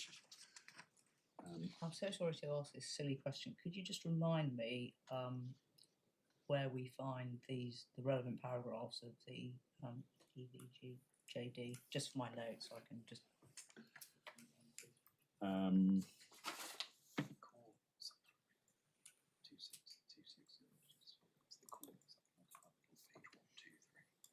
Core supplementary bundle, I'm being told, page 123, which is tab 11. That's really helpful. Thank you very much. And that's the specific extract from the job description with those paragraphs in it. The third challenge I can deal with even more shortly. I'll leave Mr. Jones a full 20 minutes or so for the rest of the afternoon.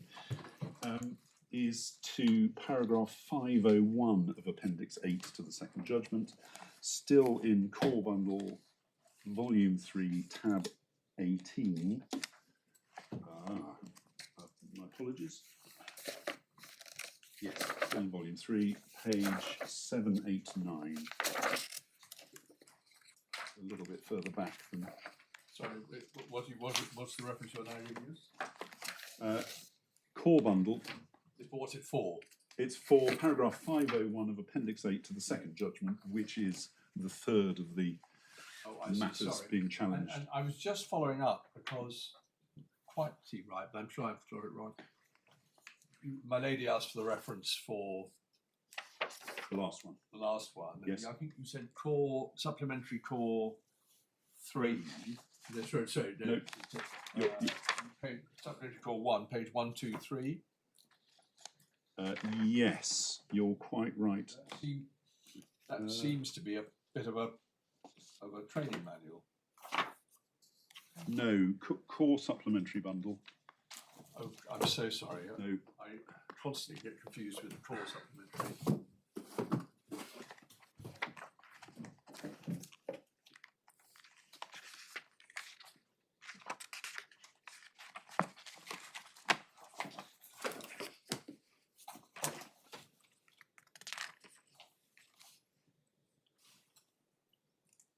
Page 123. I'm so sorry.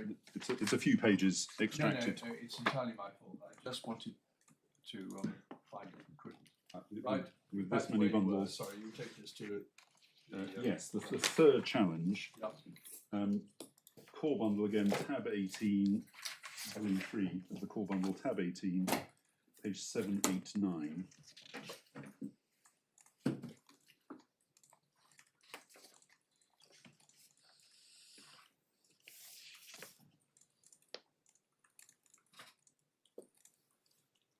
And you'll see the heading, 2 headings above paragraph 501, which is the one that is challenged.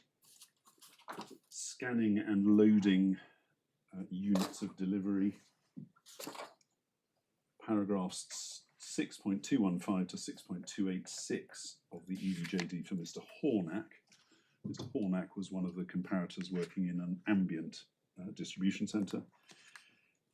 Introduction is the next italicised heading. Paragraphs 6.218 and 6.220 of the EVJD for Mr. Hornack.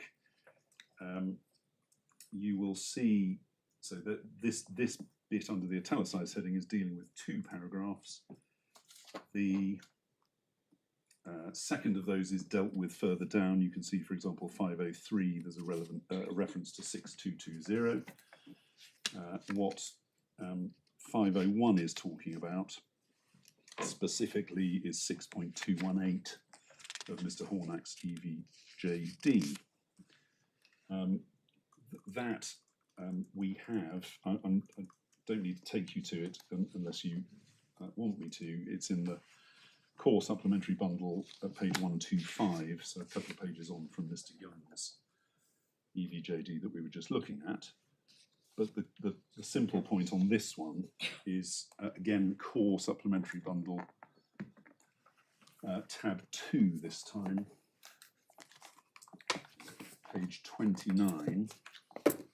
again, we have the full judgment, I think, in the reference supplementary bundle, but this is an extract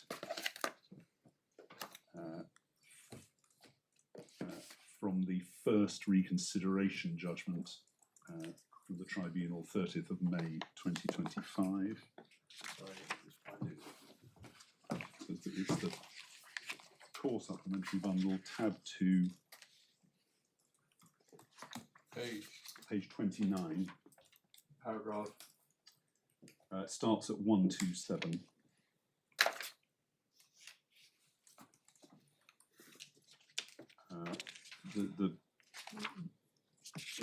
As you may have seen already, the way the little italicised headings during this refer to submission numbers from Tesco's reconsideration application.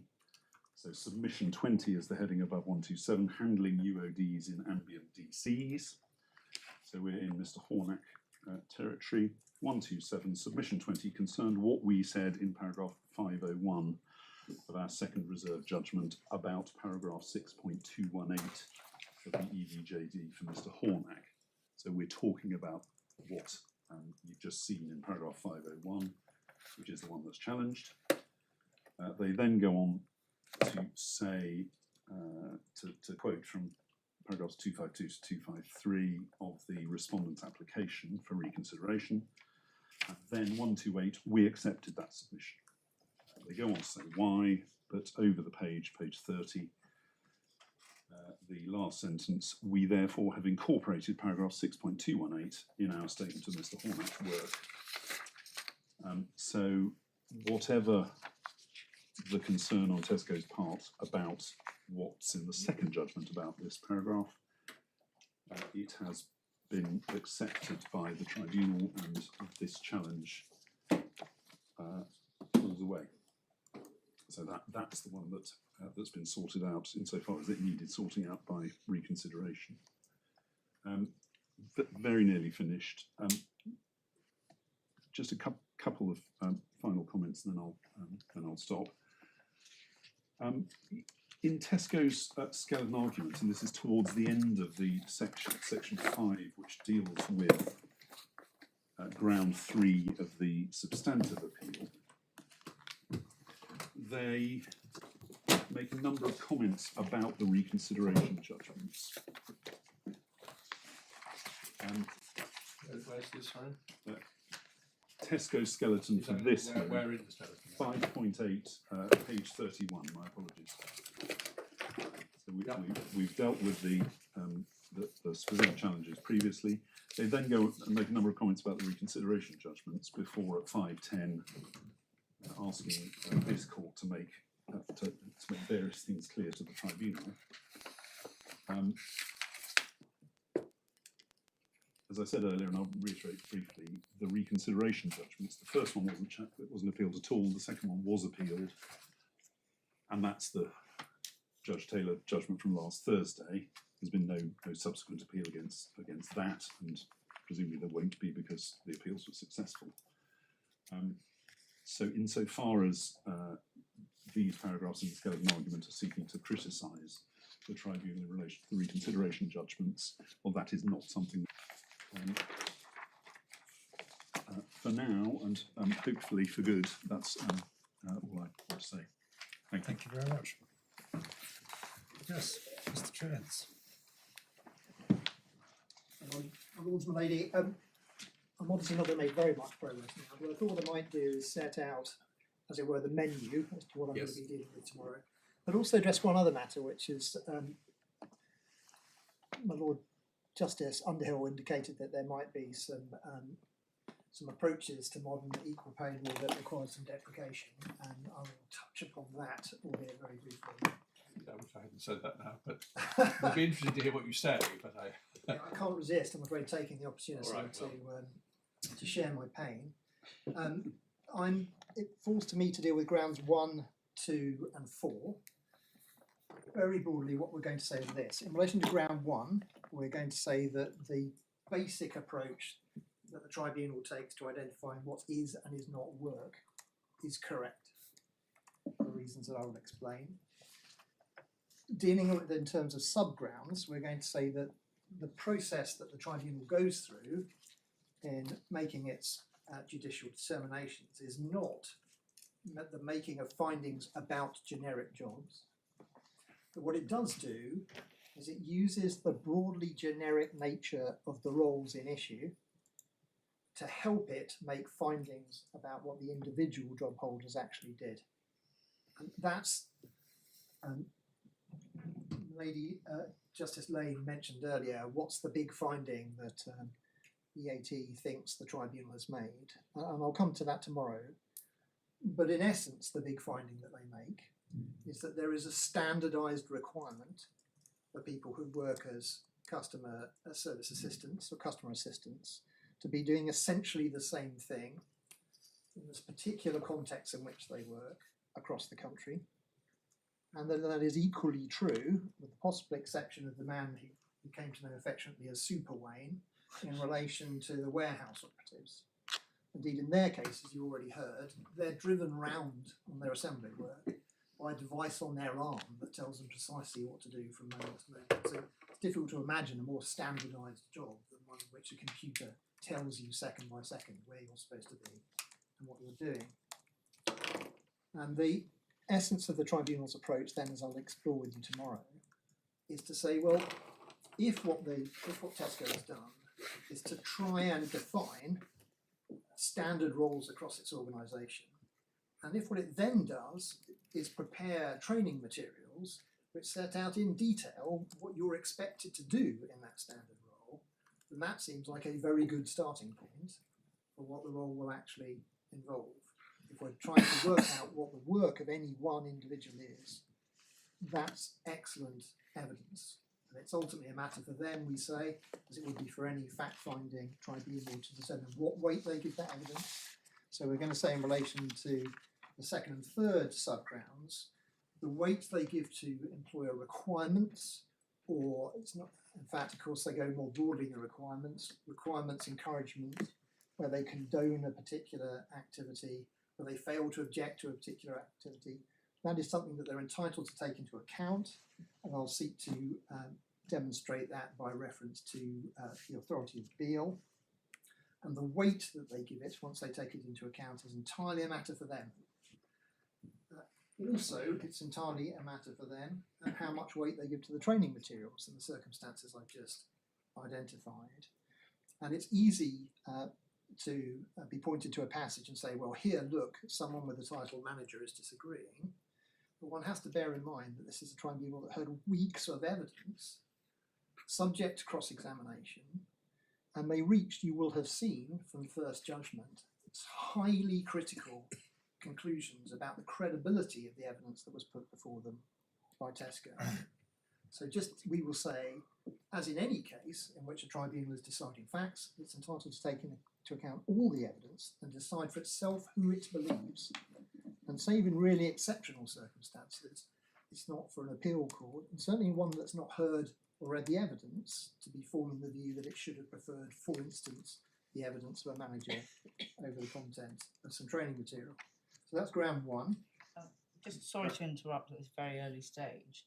Does the ET articulate what you've just explained anywhere in any of its? Which bit of what I've just explained, Lee? Well, I mean, you've given a very persuasive account of what it was in essence that the ET did, but does the ET itself say this is what we're doing? Yes, it says, and I'll take you to it tomorrow if I may. All right.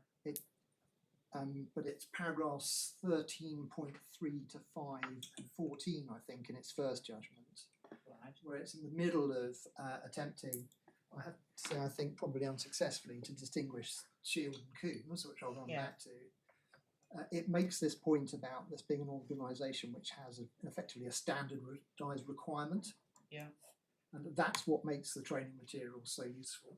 Mm-hmm. And in terms of what weight they were going to attach to training materials in particular, of course, it's the point appealed by Tesco. They say, well, they're absolutely clear that what they're going to do is give them the predominant weight. Yeah. So they will apply what the materials say unless there is, quotes, cogent evidence to the contrary. And we say, oh, that's that's the fact finder's prerogative.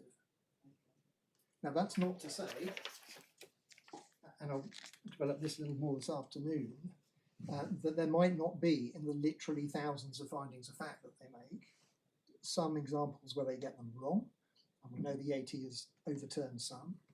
There might not be some examples in which they express themselves in a very unfortunate way, which might suggest they're wrong, and they may in fact, they may or may not be. But what we say is when you look at the judgment as a whole, as the AT was careful to do, it becomes clear that what they can't be said to be doing is trying to reach generic findings, because they constantly make findings about what happened in the particular circumstances. And the difficulty which my learned friend Mr. Reid faces is this: if they were intending to set out purely generic findings about a role that was considered a role a level above what was being done by particular job holders, why do they look at what the individual job holders are doing at all?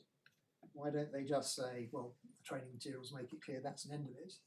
And in particular, why would they ever then go on to say, well, in this particular instance, we reject what the training materials say and we find instead it's what the individual does? That is wholly inconsistent with them adopting the approach that Mr. Reid has said that they have adopted. So I'll take you to one or two examples of that, hopefully at around sort of 10:35 tomorrow morning. Ground 2, incorporation of training materials. I can say with some self-satisfaction, for which forgive me, we were against the incorporation of training materials when it wasn't fashionable to be against the incorporation of training materials. So at first instance, Tesco's position was there should be incorporation of training materials, not just the AMC materials, but a number of other individual pieces of training material, some 198 pages, which I accept immediately as a much smaller number than 19,000. But our objection at that point was the objection that we had in front of the AT, which Mr. Reid, with a deft apology to me, cited to you in the course of his skeleton argument, which is that we don't think it is a sensible way of going about making the findings fact. Is it an error of law to do it? I'm going to suggest to you that it isn't, but even if it were, it's effectively being resolved. And the reason for that is, providing we can resolve the dispute that I described to you earlier, the happy days of the rods are coming back. That we will be in a position where we have finally a single document that sets out all of the disputes of fact, and where the tribunal will, if we cannot agree between us what the tribunal has decided, the tribunal will finally determine it. That was part of the disposal. I think it's necessary just to put an asterisk in and say, although it was part of the AT's disposal, it doesn't arise from their having determined that there was an error of law. What they did is take advantage of the opportunity and the power that the appeal tribunal has to exercise the case management powers of the tribunal from which the appeal has come, to do precisely that and to give directions in effect as to what we must do in order to assist the restructuring of the decision into the form that we originally wanted it, that all the parties now agree it should be in, and that the independent experts have asked for.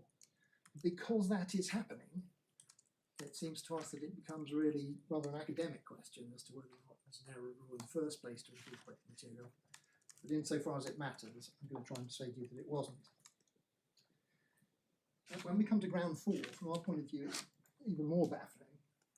So it might have occurred to you that the Tesco ends up in a rather odd position, which is they say, this is a tribunal which is overly obsessed with training materials, and each time you turn the page there are references to hundreds more training documents, but they haven't made enough findings in relation to training. And in particular what they haven't done is they haven't made specific findings about which individuals received what training on what date. Our position is they don't need to make those findings. And we'll spend some time tomorrow morning trying to persuade you that in terms of identifying what matters for the purposes of equal value, you don't need a specific time, a specific day of training finding. So insofar as the tribunal might have suggested that there was a subset of cases in which you did, we think that was probably an error, but not an error appealed by us. But certainly it isn't an error, not with no findings we say that Mr. Reid has asked for. And it's all also, you can say, ultimately pointless for this reason. What you'll see, I'll take you to one or two examples, is he's prepared a schedule which says if they were going to make findings about forklift truck training, they should have made findings about all these other bits of training that comparators had. When you look at the decision, the materials for that training are all referred to in the judgment. So there was no dispute between the parties as to whether or not the comparators received the training. I've got a footnote or endnote to come to in relation to that in just a second. But broadly speaking, we agreed that they would have received that training. So insofar as the tribunal has to make findings which allow an independent expert to say, these are the skills you need reflected in the training, these are the tasks you will perform reflected in the training, all that's already there. So the only issue is whether the tribunal needed to go on and say, and those skills are required, those tasks were described as a training on a particular date. And we say, for reasons I'll explain, that is not necessary. Which leaves me just 5 minutes to vent in relation to equal pay generally and how we get here. And I think, so it's not, I raise these points not simply because of some sort of inner psychic pain, but because one thing which hasn't, I'm grateful to say, happened so far in this court, but which has happened at each of the previous hearings, is there's been a moment of considerable sternness from the court at which they point out to the parties that we collectively, each of us believing it's the other party's fault, have put the tribunal into a tremendously difficult position, which we have, and that is a feature of modern equal pay litigation in that sense. In this sense, the sort of founding, the original sin, the founding difficulty is exactly what Mr. Reed described, which is points meaning prize. The longer your, the more points you raise, the more granular you make your description of the task, the more points you may win from an independent expert. And that leads to what I can only really sensibly describe as a sort of granularity arms race, in which there's no point coming second by putting in a 25-page job description if the other side are putting in a 225-page job description.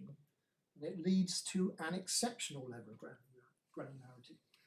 So I have a very clear and rather painful recollection of cross-examining a managing witness about whether when a customer assistant picks something up, they can be accurately described as we had described them as bending over or leaning over, or whether they should be found instead, as a matter of fact, to lean forward. And I remember that simply because at that moment I thought my life has gone really terribly wrong. How am I here asking questions about this issue? And the answer is that's the level of granularity which these EVJDs reach. So no one simply pushes a cage. They push a cage, taking care to make sure that there's no one in the way and that they don't trap their hands and the straps are tight, etc. So it's broken down to a micro level. The immediate difficulty with that is something that Lord Underhill has already averted to yesterday, which is the purpose of identifying sample claimants is, broadly speaking, to produce an outcome which is useful beyond the particular circumstances of that case. At one level of granularity, you could probably describe all of the people in the class in a way which was consistent. Near infinite granularity means almost everyone will be different in at least one respect. So the more detailed you make the description, the more likely you are to end up atomizing the populations and making them all unique, all atypical, to use the word that was used yesterday. So that, I'm afraid, is where this tribunal found itself. So there was, from my point of view, a joyous moment. We came to the end of our submissions and all of the counsel were going away on holiday, and at that point the employment judge merrily wished us a happy holiday and said they were looking forward to getting stuck into it. The first judgment that comes out is effectively their experience of the reality of the task which we had set them, which is that there were hundreds of pages of witness statement, tens of thousands of pages of material, weeks of transcript. The closing submissions were in the most agonising imaginable form. They were just the EVJD with submissions put into another column. And what they were going to have to do is to sort through all that and make thousands of findings of fact. So there does come a point, and this is important for whether this legislation is ultimately going to be useful at all, where you can, the parties can, make it effectively impossible for a tribunal to do the job that has been set. And it's not surprising in those circumstances that they would ask themselves, is there some clearer, more direct way through to a conclusion? So what I ask you to bear in mind as we work through these matters tomorrow is, to some extent, we are here demanding a degree of perfection. We're saying, why does this particular, of all the thousands, why does this particular finding of fact not take the form that we think it should do? Why are we now being asked to wade through this material to identify what it is the judge has and has not decided by incorporating this material? And the answer to that is, this is a bed that we have collectively made for ourselves. So I would not look forward to undertaking the task. I do not look forward to undertaking the task that the EAT has given us. But the effort that we put in now is effort we saved earlier.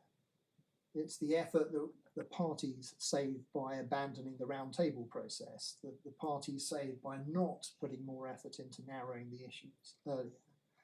And attempts to narrow the issue are often a punishment. So quite a lot of what you've heard this afternoon in submissions is, well, this was agreed, that was agreed. In fact, the parties found themselves in the position, and I say that because we found ourselves in this position, where we had to take an effectively strategic decision as to what we were going to contest.